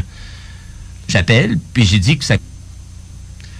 Quand il s'emballait, il disait d'autres mots que j'avais jamais entendus comme un autre langage. Mais le mot entité, j'aime pas ce mot-là. Il fait que parler. Pas tellement de questions, puis à quelques reprises, j'ai l'impression qu'il est en transe ou en discussion avec quelqu'un d'autre. À un certain moment, je sais pas comment m'en défaire. Puis là, je lui demande, Gilles, pourquoi moi? Il y a un temps de silence, puis il me répond avec une bizarre de voix, parce que tu es terre à terre, et brusque pas les événements. Tu comprendras tout bientôt en temps et lieu. Je lui demande également pourquoi il me manquait un bout de ma mémoire et pourquoi ils m'ont pas laissé les voir jusqu'à leur départ. Il m'a répondu qu'il voulait pas que je voie certaines choses. Enfin, il me demande également la permission pour venir à l'emplacement pour voir s'il pouvait ressentir quelque chose. Je lui accorde de venir le lundi, le 4 avril, à 4h30 p.m. Puis il me dit également que je peux l'appeler en tout temps. Finalement, le médium ne viendra pas le 4 avril. Lucie aime pas ça. Les médiums, c'est pas leur tasse de thé. Mais Jacques continue de pleurer sans arrêt. Il dort très mal, 1 heure à la fois, et pour la première fois de sa vie, entretient des pensées suicidaires. Ces temps-ci, il a une arme sous son lit, chargée. Le 30 mars, Jacques est à ce point épuisé qu'il voudrait se rouler en boule sous son bureau et dormir. Il ne cherche qu'à dormir, dormir et dormir. Il est sensible, vidé, dépressif. Mais chose étrange et incompréhensible, malgré son état, il ne ressent plus aucun stress en provenance de son travail, qui s'effectue parfaitement dans les temps sans aucun problème. Une situation qui s'est inversée au fur et à mesure qu'il est revenu à la normale. En d'autres termes, dès qu'il a retrouvé le sommeil normal, le stress du bureau est revenu. Jacques est devant moi, au resto-bar chez Hélène à Valcourt. On vient finalement de se commander un repas. Je lui demande ce que les examens, colonoscopie, ont donné suite à son rendez-vous chez le médecin, le matin même de l'événement. Il me regarde et hausse les épaules. Non, rien. C'était rien. Je dépose mon verre et je le regarde plus intensément. Et je lui dis, Jacques, ton père est presque mort d'un cancer du côlon. Ton cousin en est mort. Tu remplis la cuvette des toilettes de sang et t'as rien? Parce que le médecin te dit c'est du sang clair, tout est parfait? Tu fais des dons de sang assez généreux pour la ville, toi? Et t'es pas venu à l'esprit que tu as peut-être été nettoyé, guéri? Il s'arrête de manger et me regarde. Peut-être que je suis allé un peu trop loin. Ce soir du 30 mars, Jacques note que le comportement du chien est totalement incohérent. Depuis des années, le chien accueille Jacques à son retour de travail et descend ensuite au sous-sol près du poêle pour ne remonter qu'au souper. Au lieu de ça, il se tient dans la chambre des maîtres comme durant la nuit des événements et fixe obstinément la porte patio. Le chien fait une fixation. Son regard est terne, sans éclat, mais surtout, il tremble comme s'il était couché sur de la glace. Lucie est exaspérée et va jusqu'à dire « Maudite maison! Puis ce chien-là, on va le faire euthanasier si ça continue. » Lucie, tout comme Jacques, souffre exactement des mêmes malaises, soit de violents maux de tête et une fatigue chronique. Mais depuis quelques jours, avant les événements, mais qui pourraient être reliés à sa première observation. L'entendre parler de la maison et du chien dans ces termes-là est pour Jacques une petite fin du monde personnelle, parce que jamais elle n'aurait utilisé ces termes auparavant. Et c'est alors qu'ils entendent le chien hurler de douleur. Soudainement, le chien se lève sur le lit puis il hurle de douleur. Il semble plus capable d'en descendre. Je le prends tendrement dans mes bras puis l'amène près de la porte patio pour le mettre dehors, car ma conjointe me signale qu'il n'a pas été à l'extérieur du matin avant qu'elle ne quitte puis qu'il doit avoir envie. En le déposant au sol gentiment, je vois bien qu'il souffre. Il a mal, je sais où. Depuis le 28, il sort pas de la chambre puis il est devenu complètement zombie. À remarquer que lors des événements, je l'avais forcé à aller à l'extérieur contre son gré. Je me sens responsable, voire même coupable de son état. Ça m'attriste, puis je décide d'aller le promener en laisse, ce qu'il adore. Il se met à crier de douleur, puis il se tient sur 3 pattes, laissant la patte gauche en l'air. Je communique immédiatement avec la clinique vétérinaire pour leur faire part de son état de santé. Il est 18h30, puis on me demande de venir immédiatement. Ils ont une place. Je rencontre donc le vétérinaire, puis lui explique qu'il est souffrant. Il mange plus, tremble constamment. Elle me demande depuis quand, puis si quelque chose de particulier s'était produit. J'y réponds depuis lundi matin, puis vous vous doutez bien que j'allais pas dire ce qui nous était arrivé. Elle comprenait pas ce qui se passait. Il faisait pas de température, ses organes semblaient normaux. On m'a même mis un doigt dans le rectum, tu sais. Mais il voyait bien que son comportement était étrange. Il mettait des cris, des pleurs sans qu'elle touche. Soudainement, je me suis rappelé qu'il s'arrêtait de marcher en laisse pour se tenir sur seulement 3 pattes, laissant la gauche avant, sans contact au sol momentanément. Elle m'a dit « Ah bon, enfin un signe. » Ça signifie souvent qu'une douleur au niveau du cou et des vertèbres. Elle l'examine, puis admet ne pas être certaine du problème, puis elle me suggère peut-être pour un diagnostic plus approfondi. Une prise de sang, une radiographie. Mais étant donné qu'il se tient la patte en l'air, je suggère de commencer avec un médicament, puis si ça ne change pas, on va devoir passer à l'autre étape. Elle lui prescrit donc du prednisolone 5 mg. Je fais qu'espérer qu'il n'y aura pas d'autres étapes coûteuses. Je retourne à la maison, descends le chien dans mes bras au sous-sol. Ma conjointe me suit, puis je demande ce que la vétérinaire a dit, mais notre conversation est aussitôt interrompue par le téléphone. Ouais, et ce qui est troublant, ce qui suit, là, est très troublant. C'est qu'on a beau parler de synchronicité, de hasard et de coïncidence, l'appel du téléphone qu'ils ont reçu dans les minutes suivant le retour de Jacques avec son chien est quelque peu anormal selon les critères du quotidien de cette famille. D'autant plus que j'ai confirmé le tout dans mon enquête en faisant des appels moi-même de vérification. C'est la voisine qui m'appelle, puis elle me dit... Écoute, c'est Gilles, le médium, vient tout juste de m'appeler. Je comprends pas du tout ce que ça veut dire, mais il m'a dit que tu vas comprendre quelque chose, puis il insiste pour que je te dise de vérifier la patte gauche de ton chien. Il y a une petite incision qu'ils lui ont faite, soit sur la patte gauche ou le long de la patte. Ah oui, alors regarde également dans le cou. Prends une lampe de poche là, pour voir sous le poil. C'est là, à quelque part. Écoute. Bon, voilà. Moi, j'ai fait le message, mais je comprends toujours pas le sens. Ben, il m'a dit que toi, tu comprendrais.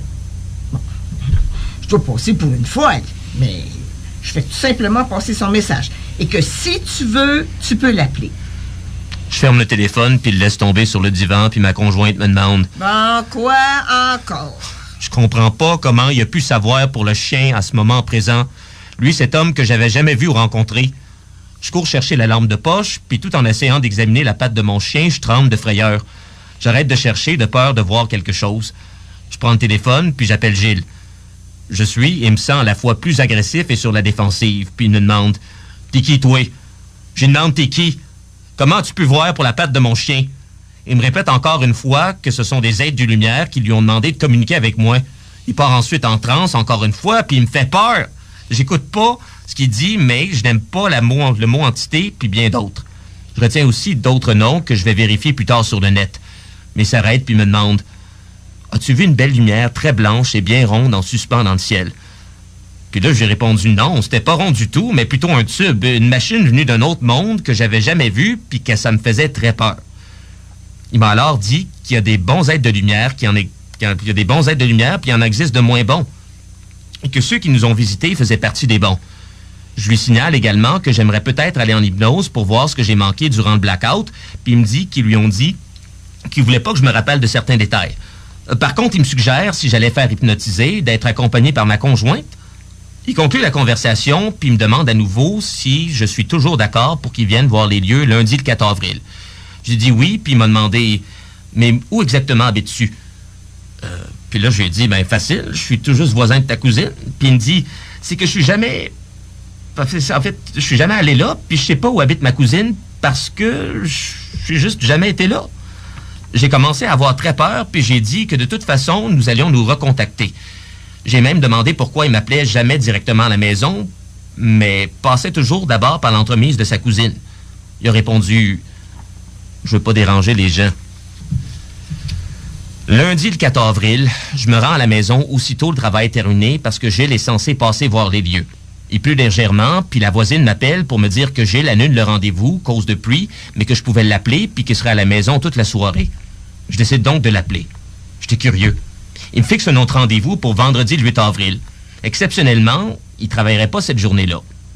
Il me parle encore de ses êtres de lumière qui lui envoient constamment des images d'amour, et puis à propos de catastrophes futures, puis il revient également sur ce qui s'est passé chez moi. Il insiste pour me dire que ce sont des anges d'amour. Mais moi, aussitôt, je lui relance cette question d'un ton agressif et défensif. « Toi, as-tu déjà vu ce que j'ai vu? » Puis il me dit non. Puis je lui demande, s'ils sont si bons que ça, là, explique-moi pourquoi depuis qu'ils sont venus, on a si mal à la tête et puis qu'on est si épuisé. Puis selon moi, des êtres d'amour nous feraient pas ça. Mercredi, le 6 avril, en soirée, Jacques sort de la maison pour changer d'air, avec encore ses maux de tête et cette fatigue persistante et encore ces images et ces questions. Il décide d'aller visiter un ami dans la ville voisine et, chemin faisant, profite de l'occasion pour stopper à la pharmacie avec prescription de médicaments à prendre pour sa colonoscopie. Pendant qu'il attend pour recevoir sa prescription, il cherche des somnifères ou quelque chose qui pourrait l'aider, lui et sa conjointe, à les débarrasser de leurs maux de tête et de leur insomnie.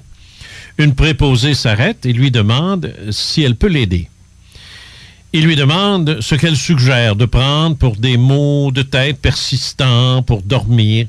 Elle lui dit que ce serait mieux de demander au pharmacien. Quelques minutes plus tard, il arrive à moi, puis j'ai dit que je cherche un médicament sans ordonnance et efficace pour enlever les maux de tête. Puis l'insomnie. Il me demande si c'est pour moi, puis j'ai dit que c'est pour moi puis ma conjointe. Il me répond alors en chuchotant « Avez-vous pensé à consulter? » Puis là, j'ai dit aussitôt « Oh non, on n'a pas de problème de couple ou d'argent. Non. Tout va bien, puis de toute façon, on peut pas consulter. » Puis il me dit « Oui, vous le pouvez. » Puis là, j'ai répondu « Non, parce qu'on sait qu'on n'est pas fou. » Puis il me demande « Est-ce que ça se passe dans la maison ou à l'extérieur? » J'ai pas répondu. Il me demande une autre fois, puis j'y réponds « À l'extérieur. » Puis là, il s'approche, puis il me dit tout bas « Vous savez, là, les ovnis, ça existe. C'est une réalité que bien des gens connaissent. » Puis il sort d'un papier sur lequel il a inscrit le prénom et numéro de téléphone d'une personne ainsi que le sien. Il me dit « Appelez-le ce soir ou demain. Dis-lui que c'est moi qui vous réfère, puis il va vous aider. » Puis il me donne un contenant de mélatonine me disant que ça nous aidera à moins dormir, ou en fait, ça nous aidera du moins à dormir pour le moment. Le contact du pharmacien est en fait Yvon L., son beau-frère de Laval. Plus tard, lors de sa rencontre avec le pharmacien et le beau-frère, qui est un astronome amateur en plus d'avoir des compétences scientifiques très empiriques, Jacques a demandé au pharmacien comment il avait pu deviner qu'il s'agissait d'un phénomène ovni. Il m'a répondu qu'il était ouvert à ces choses grâce, entre autres, à l'ouverture d'esprit que son beau-frère lui avait transmis avec les années. J'ai également demandé à Yvon comment il avait pu deviner ce qui se passait avec moi avant même que je lui explique le but de mon appel téléphonique le jeudi vers 9h50 du matin, lorsque je suis rentré en communication avec lui tout juste avant qu'il me quitte la demeure pour le travail. Je pouvais pas l'expliquer. Mais je sens rien de surnaturel ici. Avec la venue dans ma vie de ces deux personnes qui m'ont plutôt rassuré sur ce que nous avions vu et que ça existait bel et bien et que beaucoup de gens de leur entourage avaient déjà vu des ovnis. Cependant, ils m'ont dit que sûrement quelque chose avait fait en sorte que nous nous retrouvons sur le même chemin. Ils étaient fascinés de notre histoire. Ils m'ont beaucoup aidé à me ressaisir. Également conseillé de mettre fin à la relation avec le médium parce que ça pouvait peut-être ne pas être nécessairement dangereux, mais nuisible à mon état psychologique. J'ai demandé à Jacques si les faisceaux étaient solides ou s'ils étaient une projection de lumière provenant d'une source. Il est formel. C'était de la lumière qui provenait du haut du faisceau. Je lui ai demandé si, selon lui, il s'agissait de 9 sources différentes, comme 9 vaisseaux, par exemple, ou s'ils auraient pu être des faisceaux attachés à une énorme structure unique, invisible, en raison de l'obscurité. Sans être aussi formel cette fois, Jacques pense qu'il s'agit de 9 objets séparés. Mais il ajoute... Ouais. Je pouvais percevoir une masse métallique de chaque côté du tube vertical, plus clairement lorsqu'il disparaissait, comme l'ancienne télévision à lampe. Quand l'intensité lumineuse diminuait, je pouvais voir qu'il y avait une surface gris foncé métallique. En passant, le tube vertical était blanc bleu-out comme le blanc d'un éclair. Les 2 dernières apparitions, tout juste avant que je parte en blackout, sont apparues très claires, puis il y avait maintenant des O-rings dans le tube comme un chapelet, ne se touchant pas les uns les autres, mais tout juste et d'un blanc encore plus éclatant que le tube. Je pense que le tube a dû s'approcher de nous, puisqu'à ses premières apparitions, je ne percevais pas les O-rings. J'ai noté l'absence de toute structure ayant pu causer cette observation. Évidemment, le champ derrière la résidence de Jacques et Lucie est immense, couvre plusieurs hectares de culture et bien sûr, en mars, ce n'était que de la terre noire retournée. Une petite ferme à 300 mètres sur la droite, une carrière tout juste en face à 1,8 km de là, dénuée de tout éclairage nocturne, et un cimetière. Ce n'est pas une région très industrielle et située quand même assez loin de Granby et Farnham. En repérant les lieux sur Google Earth, je peux confirmer que cet endroit est identique à des milliers d'autres au Québec et que l'observation n'est certes pas liée au lieu où elle s'est produite, sous prétexte que cet endroit détiendrait des qualités exceptionnelles. En ce qui me concerne, il y a longtemps que je ne crois plus aux ovnis qui viennent forer notre sol pour ramasser de la roche, du sel ou quoi que ce soit d'autre du genre. Le chien, un fox terrier, joue un rôle très important dans cette affaire. Sans lui, Lucie aurait passé une nuit sans histoire dans sa chambre et Jacques se serait endormi sans se faire éveiller par autre chose que le cadran. Le chien a également mis en valeur les dons apparemment réels de médiumnité du fameux Gilles en question. À noter qu'après l'affaire du chien, ils n'ont eu aucun contact avec ce dernier. J'ai contacté celui-ci, le médium. Je lui ai demandé alors ce qu'étaient ses visiteurs et pourquoi Jacques. Il m'a répondu sans aucune hésitation ce que des centaines de témoins répondent lorsque placés sous hypnose ou par leurs souvenirs en clair, que ce sont des êtres très avancés, très évolués, que lui appelle des êtres de lumière et que moi j'appelle des intelligences supérieures, et ainsi de suite. Il y en a des bons et il y en a des moins bons. Mais ceux-là sont des bons, dit-il. Sur ce point, Jacques a décroché, on s'en souvient, parce qu'il estimait que si ces êtres sont bons, pourquoi diable se sent-il comme s'il avait été frappé par un convoi de chars d'assaut? Il y a une réponse à ça, et j'y reviendrai. Puis, le dénommé Gilles a avancé que cette visite avait pour objet de forcer son évolution, un point sur lequel je suis entièrement d'accord pour avoir donné à celle-ci le nom de Wake-up Call. Donc, pour moi, le sensitif, le médium, a visé juste. C'est un type aimable, sympathique et parfaitement raisonnable. J'ai aucun problème avec lui. Jacques en a peur, et c'est normal. C'est son premier médium. Et quand ces gens-là se mettent en transe et lancent des noms bizarres, Ça peut être stressant. Jacques et Lucie ont-ils vécu une expérience de type rencontre du 4e type et qu'autrefois j'appelais un enlèvement? Personnellement, j'en suis convaincu. Lucie, lors de sa première expérience seule dans la voiture, et Jacques cette nuit-là. Je me base uniquement sur l'immense probabilité qu'une observation de ce genre, avec les malaises physiques qui s'en suivent, s'est révélée à tout coup une rencontre rapprochée du 4e type lorsque soumise à l'hypnose ou à la suite de souvenirs subitement ramenés à la surface. Pour Lucie, elle confirme qu'elle était présente cette nuit-là et que son observation est conforme. D'après elle, il y avait des lumières colorées dans les faisceaux. Pourquoi voit-elle des couleurs au point de parler de pyrotechnie alors que Jacques parle de ce blanc bleuâtre? Bien, je n'ai pas de réponse à ça. Aucune session d'hypnose n'est prévue et n'a été prévue pour le moment et depuis l'époque. Jacques me souligne avoir tenté cela avec une thérapeute et rien ne s'est passé, aucune induction de transe n'ayant réussi. Une tentative de ma part ne serait pas exclue, mais ce n'est pas encore au programme. Cela permettrait peut-être d'étaler...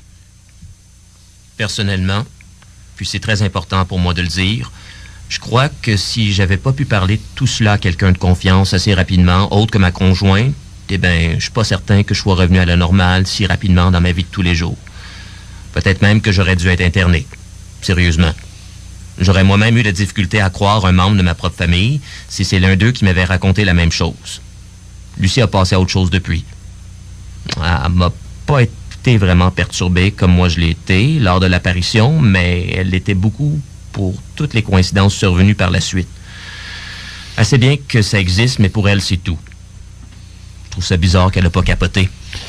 Mentionnons que Lucie, à une question posée, a presque crié de joie qu'on lui demande. Je lui ai demandé, avez-vous perçu récemment des odeurs inhabituelles dans la maison, comme du soufre? Oui, c'est vrai, c'est ça. Mais jusque sur mes vêtements? Le soufre, retenu dans la littérature sur les enlèvements, comme étant l'odeur qui revient le plus souvent. Et nous l'avons vu aussi dans le cas, ou nous le verrons, dans le cas de Jean-Luc. Donc, en ce qui me concerne, Jacques, probablement davantage que sa conjointe Lucie, a reçu un immense coup de pied cosmique au derrière, ce qui explique douleur, fatigue et le reste. Un peu comme s'il avait manifesté une certaine résistance. Cela devait avoir un impact réel, sans quoi il aurait été interprété comme un rêve ou un cauchemar. Son observation est réelle, puisque confirmée par son épouse. Elle est réelle parce qu'il ne ment pas. J'en suis tout à fait convaincu.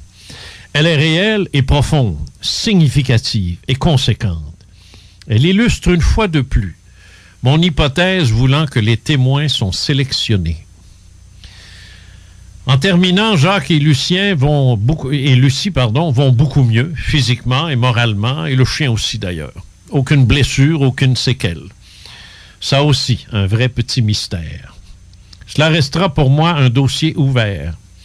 Et encore aujourd'hui, des années et des années plus tard, Jacques et Lucie refusent toujours de paraître à la caméra ou d'être entendus à la radio. C'est la raison pour laquelle Christiane Bourdon et Nicolas, je vous remercie une fois de plus de vous être prêtés à ce jeu de la reconstitution. On fait une pause et on revient dans quelques instants. You're now listening. 96.9. La station du Mont-Clair. Funky, l'alternative radio. Je vous le dis, là, c'est pas un secret pour personne. Au RINA Saint-Romuald, du 950 rue de la Concorde, pour tout achat de 25 $ ou plus, vous recevez un certificat cadeau de 10 $ seulement en mentionnant CGMD. Hey, 10 $, parce que t'as dit 4 lettres. Fait cher la lettre, là. Mais c'est seulement au RINA Saint-Romuald, 950 rue de la Concorde. Profitez-en, là. Qu'est-ce qu'on fait pour que notre entreprise se démarque maintenant? Il nous faut de la nouveauté. Logo, pub, visibilité, promo. Ça prend du grand format pour ça. Ça nous prendrait quelqu'un qui rallie tout au même endroit. Attends, écoute.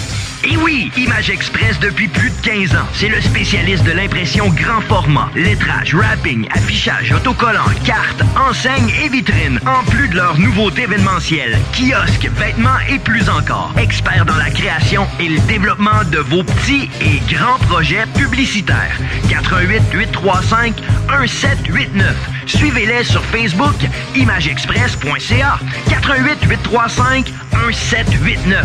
Faites comme nous et impressionnez en grand. Viens-tu manger une poutine carnivore ce soir? Une quoi? La poutine carnivore. La Casa Smoke Meat. Dis-moi pas que tu n'as jamais goûté. Ben non, là. Man, pas le choix, viens-t'en. Une poutine au smoke meat, bacon, steak haché, pepperoni, pis ben du fromage, pis ben de la sauce. En plus, quand tu mentionnes CJMD 96.9, t'as un rabais de 10% sur la moyenne, mais elle est tellement grosse que t'as finiras sûrement. Casa Smoke Meat.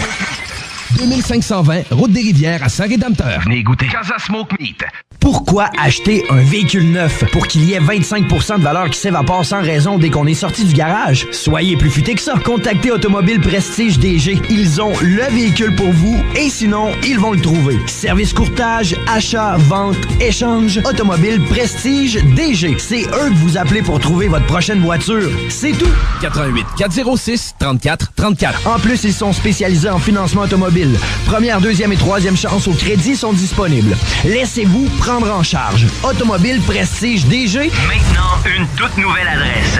6006 Boulevard Sainte-Anne à Lange-Gardien. 88 406 34 34. Arrêtez de chercher et trouvez. À 2 pas du centre-ville de Québec. Ça fait 10 ans que le Corsaire t'offre la meilleure bière en ville et on veut te remercier de nous suivre. Le Corsaire est la première et seule microbrasserie certifiée maître brasseur britannique au Québec. Des styles, chez nous, on a de tout. Nous sommes détenteurs de 14 médailles d'excellence mondiale. Et tu sais quoi? On n'a pas fini de t'impressionner. Pour un 5 à 7, ton party de bureau, on est là! Viens déguster nos bières lors d'une visite du salon de dégustation de notre micro de Lauson. Découvre le Corsaire Pub sur la rue Saint-Laurent et notre microbrasserie sur le boulevard Guillaume Couture. Au Corsaire, lève ton verre. L'Inventaire, c'est une boutique éclectique où l'univers des gadgets pratico-pratiques est à son meilleur. Vous trouverez facilement un cadeau pour quiconque et peut-être même pour vous. Pour les petits et les grands, nos trouvailles et inventions ont toutes un but commun de joindre l'utile à l'agréable. 833 rue Saint-Joseph-Est à Québec. Sortez de l'ordinaire. Venez en boutique avec plus de 700 idées cadeaux originales et inusitées. Vous trouverez le cadeau chez l'Inventaire ou visitez le www.boutiquelinventaire.com. C'est au Shaker Cuisine et Mixologie que l'on retrouve les meilleurs tartares et tatakis au monde. 12 choix de tartares tout aussi délicieux et savoureux vous sont offerts en entrée, repas ou dans un fameux poke-bowl. Le bœuf italien avec prosciutto, le saumon au yogourt grec ou encore l'incroyable thon rouge, gingembre et litchi. Ils vont tous vous laisser avec une impression de « Ah, j'ai jamais mangé de quoi de bon de même ». Dans vos shakers Sainte-Foy, Lévis, Cap-Rouge et Charlebourg. Redbeard Survival, l'école de survie au Québec, a une nouvelle activité. L'initiation à la survie en forêt. Venez passer une demi-journée dans le décor féerique de la montagne du domaine du radar, tout en apprenant les trucs de survie de nos instructeurs chevronnés. Un petit feu en forêt, des ateliers pratiques, des défis et bien plus dans une ambiance familiale et décontractée. Le tout pour seulement 50 $ tout inclus. Oui, 50 $ tout inclus. Amenez la famille, les amis et les collègues. Pour réserver vos places, www.redbeardsurvival.ca. Redbeardsurvival.ca. Pas besoin d'être un fervent écolo pour récupérer, juste besoin de vouloir acheter intelligemment. Pourquoi payer 10 fois le prix pour du neuf quand on peut avoir de l'usager qui fait parfaitement le travail? Pour vous trouver des vêtements, des meubles, de la vaisselle, des décorations qui vous conviennent, faites comme moi, allez à la ressourcerie de Lévis pour vous assurer des meilleurs choix dans l'usager, du magasinage sans culpabilité, des résultats inespérés. Anciennement le Génie Bleu, la ressourcerie de Lévis se trouve au 24 rue Charles-Acadieux, entre la route du président Kennedy et les Galeries Chagnon. Commencez vos courses par là pour pas manquer de place dans l'auto, mais surtout pour pas payer trop cher pour rien. Pour la place, en fait, c'est pas trop grave. Ils livrent à 15 $ partout à Lévis ou gratuitement presque partout dans la grande région si on achète pour plus de 250. Puis pour ce prix-là, on a du stock à la ressourcerie. Plus d'infos, 838-8889, la ressourcerie de Lévis, là où l'économie sociale prend tout son sens, 24 rue Charles-Acadieux. Hey, le Rina Saint-Romuald fête ses 10 ans en grand. Obtenez un certificat cadeau de 10 $ pour tout achat de 25 et plus, juste en mentionnant CJMD. Venez profiter du meilleur menu déjeuner, des généreuses tables d'hôtes au dîner comme au souper. Venez prendre du temps de qualité autour d'une bonne fondue à deux. C'est juste 55 $ incluant la bouteille de vin. Et repartez avec votre certificat cadeau de 10 $ en mentionnant CJMD. C'est simple de même. Ça se passe au RINA Saint-Romuald uniquement. 950 de la Concorde. C'est la route qui va vers le Walmart près des promenades du Sud. CJMD. De retour avec Jean Cazot au Fait maudit.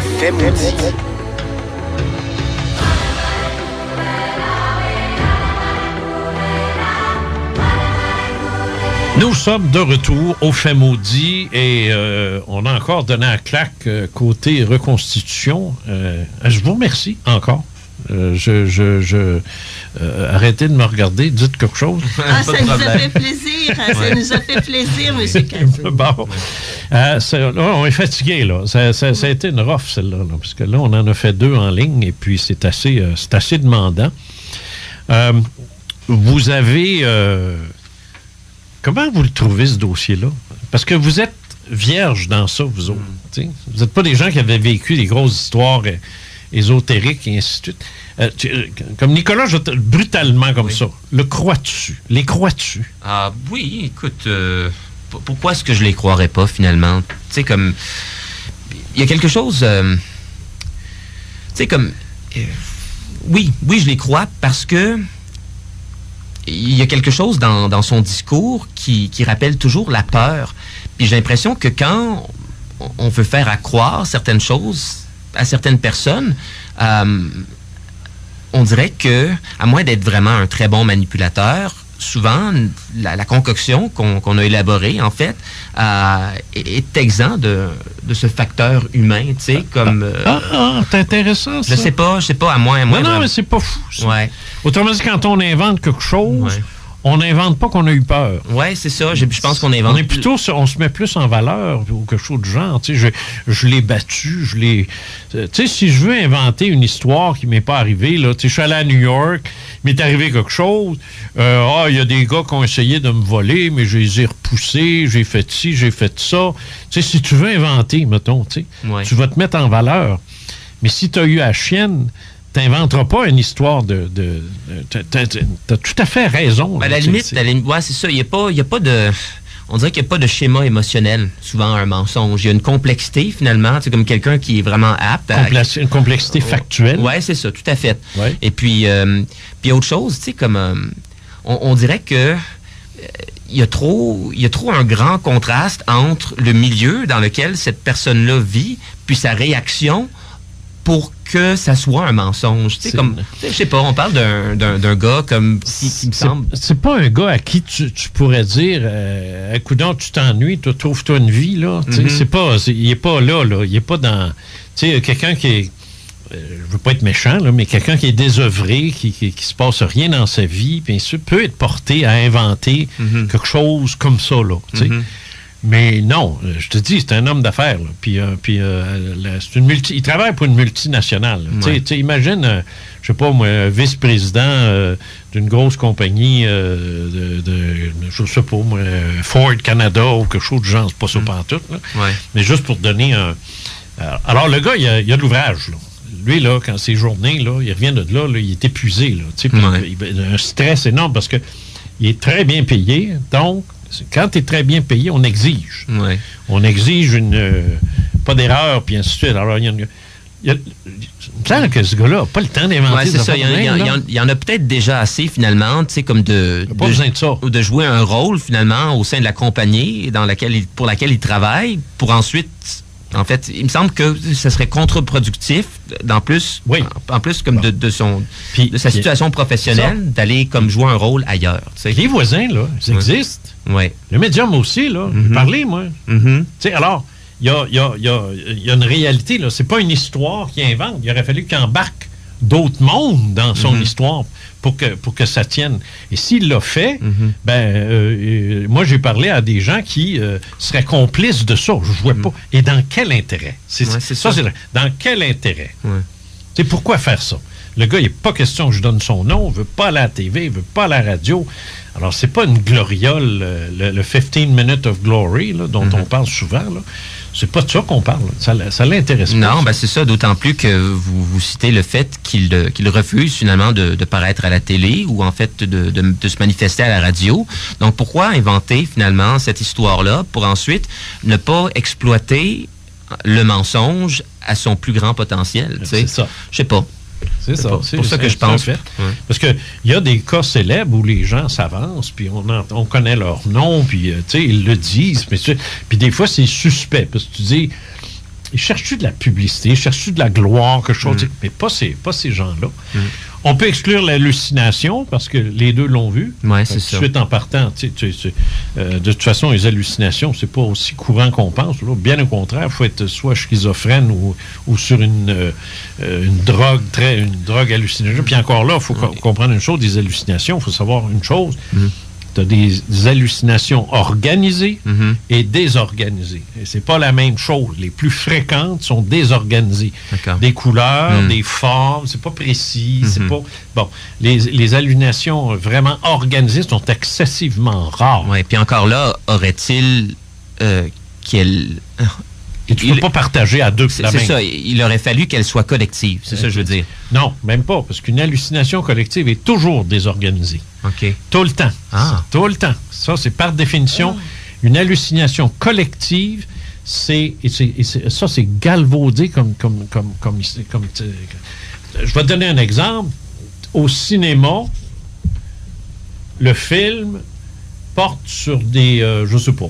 Ça se passe en Alaska. Il y a des glaciers partout, le vent siffle, ainsi de suite. Tu peux avoir une hallucination collective où tout le monde va se mettre à avoir froid dans la salle. Comprends-tu? Oui. Et là, tu sors de là, et ça c'en est une. Okay. Là, c'est une tactile. Une hallucination tactile. Okay. Tu vas avoir une hallucination visuelle lors d'un spectacle rock où quelqu'un va dire... J'ai vu une fille tout nue courir sur le stage. OK. C'est pas vrai.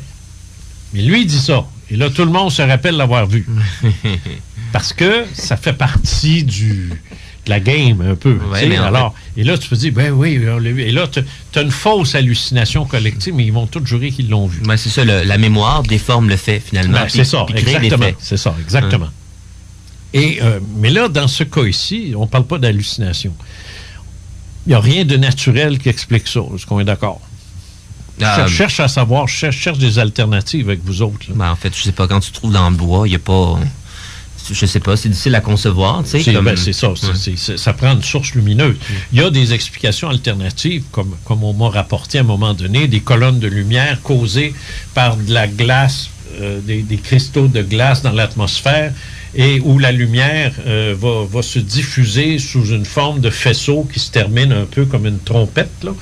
Alors ça, j'ai vu des photos, ça c'est très troublant. Le seul affaire, ça prend une source lumineuse. Une source lumineuse artificielle. Ouais. Elle n'est pas dans le champ. Non, c'est ça. C'est zéro pin bar. Alors, ça ne peut pas être ça. C'est impossible. Mais il y a des sceptiques qui continuent de me dire à moi que c'est ça.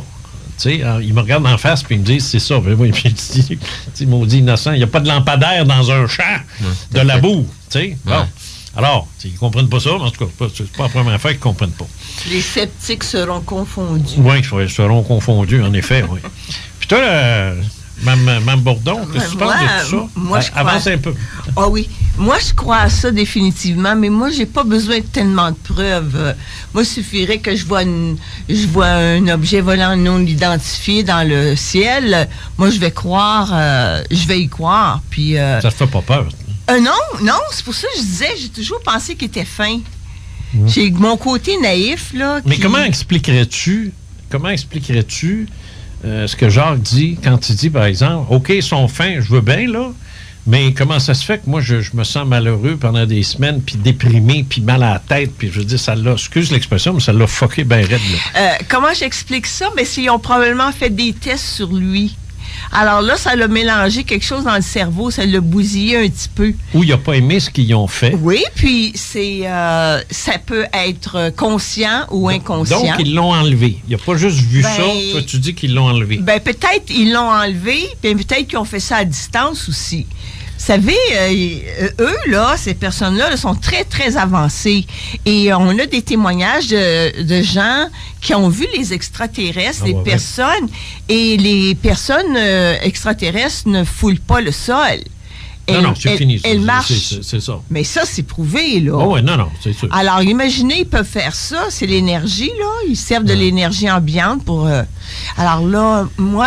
Comment est-ce que tu trouvais ça que le gars voit que son chien a mal, il part avec son chien, il va chez le vétérinaire, puis le vétérinaire dit il y a quelque chose qui s'est passé à sa patte gauche, il lève sa patte, puis ainsi de suite. Et ça vient de là. Bon. Comment expliques-tu que le médium qui n'a jamais mis les pieds là l'appelle au téléphone? En fait, c'est la femme, la voisine, qui l'appelle pour lui dire mon cousin, Gilles, l'a appelé pour dire check la patte de ton chien. Ça, c'est fort.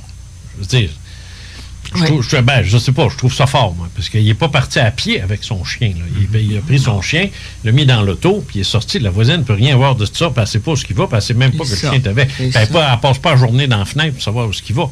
Je pense pas qu'elle aurait joué ce tour-là, puis mettre le médium dans l'eau bouillante. Comment tu trouves ça? Mais moi, je crois sincèrement, un vrai médium, c'est un vrai médium. Ouais, il y en a des charlatans, puis il y en a qui ne sont pas charlatans. C'est ça. Et si vraiment les extraterrestres ont communiqué avec le médium, alors à ce moment-là, moi, c'est ça, moi, j'y crois tellement dans tout ça. Je vais pas contredire ou chercher. Je suis pas sceptique là-dessus. Finalement, moi, je savais même pas qu'est-ce que vous pensiez, ni un ni l'autre, de tout ça, quand je vous ai demandé de venir ici. Mais là, vous n'êtes pas en train de me dire ça juste pour me faire plaisir, là. Ah, absolument pas, pas moi. Mon interprétation, par contre, c'est qu'il n'y avait pas nécessairement un enlèvement. En fait, il n'a pas été kidnappé. Je pense qu'il a été exposé à quelque chose, finalement, qui n'est pas de la conception humaine, qui n'existe pas sur la Terre. Et je pense que ça a eu certains effets secondaires sur sa personne. Ah, à ce point-là. Ouais. Juste le fait de voir ça, c'est suffisant pour le transformer. C'est une possibilité. Moi, je pense que c'est une possibilité. Mais ta mère a dit que non. Non, moi, je dis, ça peut avoir un effet, mais il y a autre chose. Ils ont shooté quelque chose. Ils ont fait des tests, ce gars-là, à distance. Je ne suis pas certain pour le test, mais je pense qu'il a été exposé à quelque chose, puis c'est là qu'on peut parler d'avoir été shooté par quelque chose, mais un peu par inadvertance. Ouais. Jacques, je ne l'ai pas dit, ça. C'est vrai, je ne l'ai pas dit dans le texte, là. Mais quand je l'ai rencontré, la première fois qu'on s'est rencontrés puis qu'on a parlé de ça au restaurant, il insistait beaucoup sur le fait que avant les événements, il était allé faire un tour au cimetière pour voir la tombe de son père, qui, on le sait, est mort du cancer du côlon. Son cousin est mort du cancer du côlon et lui... Non, son père n'est pas mort du cancer du côlon, mais il l'a eu. En tout cas, qu'importe. Et que lui est allé, la journée même où ça est arrivé, s'en allait pour passer un test parce que il y avait trop de sang, là, tu sais. Lui, là, il dit qu'il y a un lien à ça. Il y a un lien. Il dit qu'il y a un lien avec son... Mais c'est drôle. Quand je lui ai dit, OK, en passant, qu'est-ce que ça a donné, les tests, puis il dit, j'ai rien.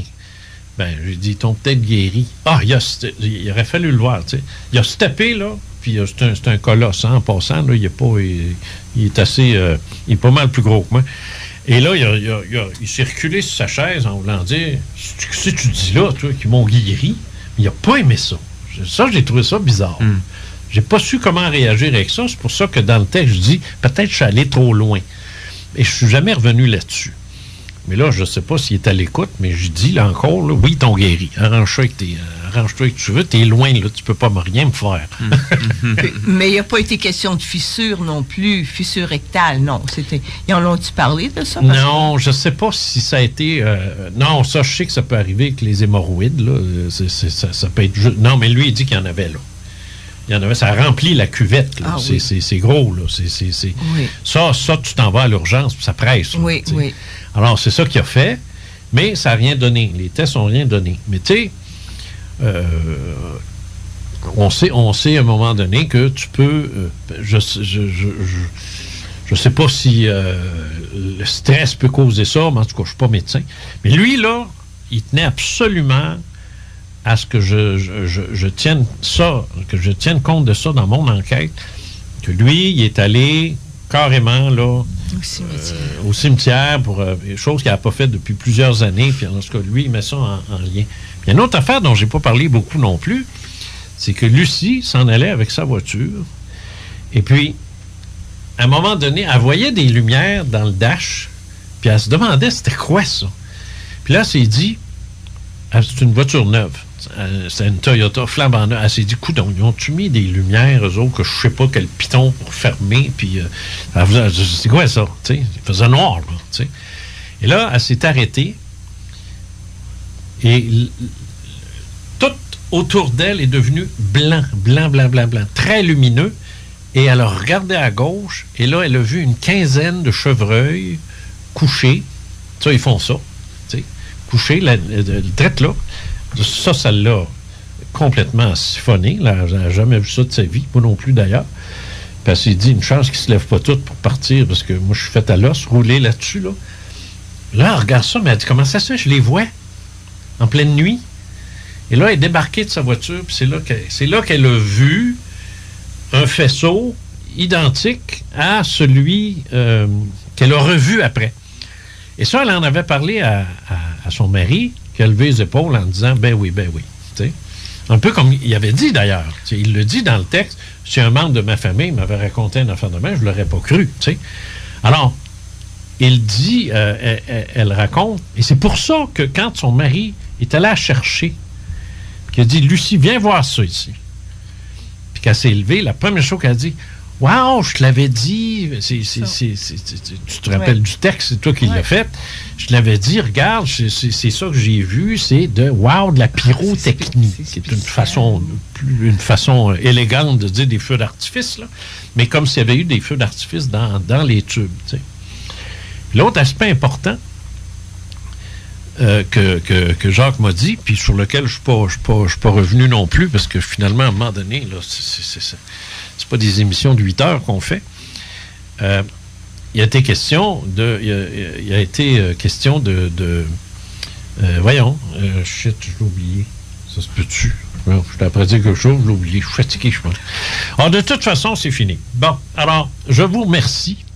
Tous les deux, encore une fois, d'être partis de Montréal et de Saint-Donat. Toi, tu es à Montréal, là. Oui, c'est effectivement à Montréal. Toi, tu es un urbain puis tu es une rurale. Oui. Déjà été rural, par contre. Oui. Nicolas Fontaine, Christiane Bourdon, merci beaucoup. Nous, on se reparle la semaine prochaine. Bye-bye. Salut. Merci.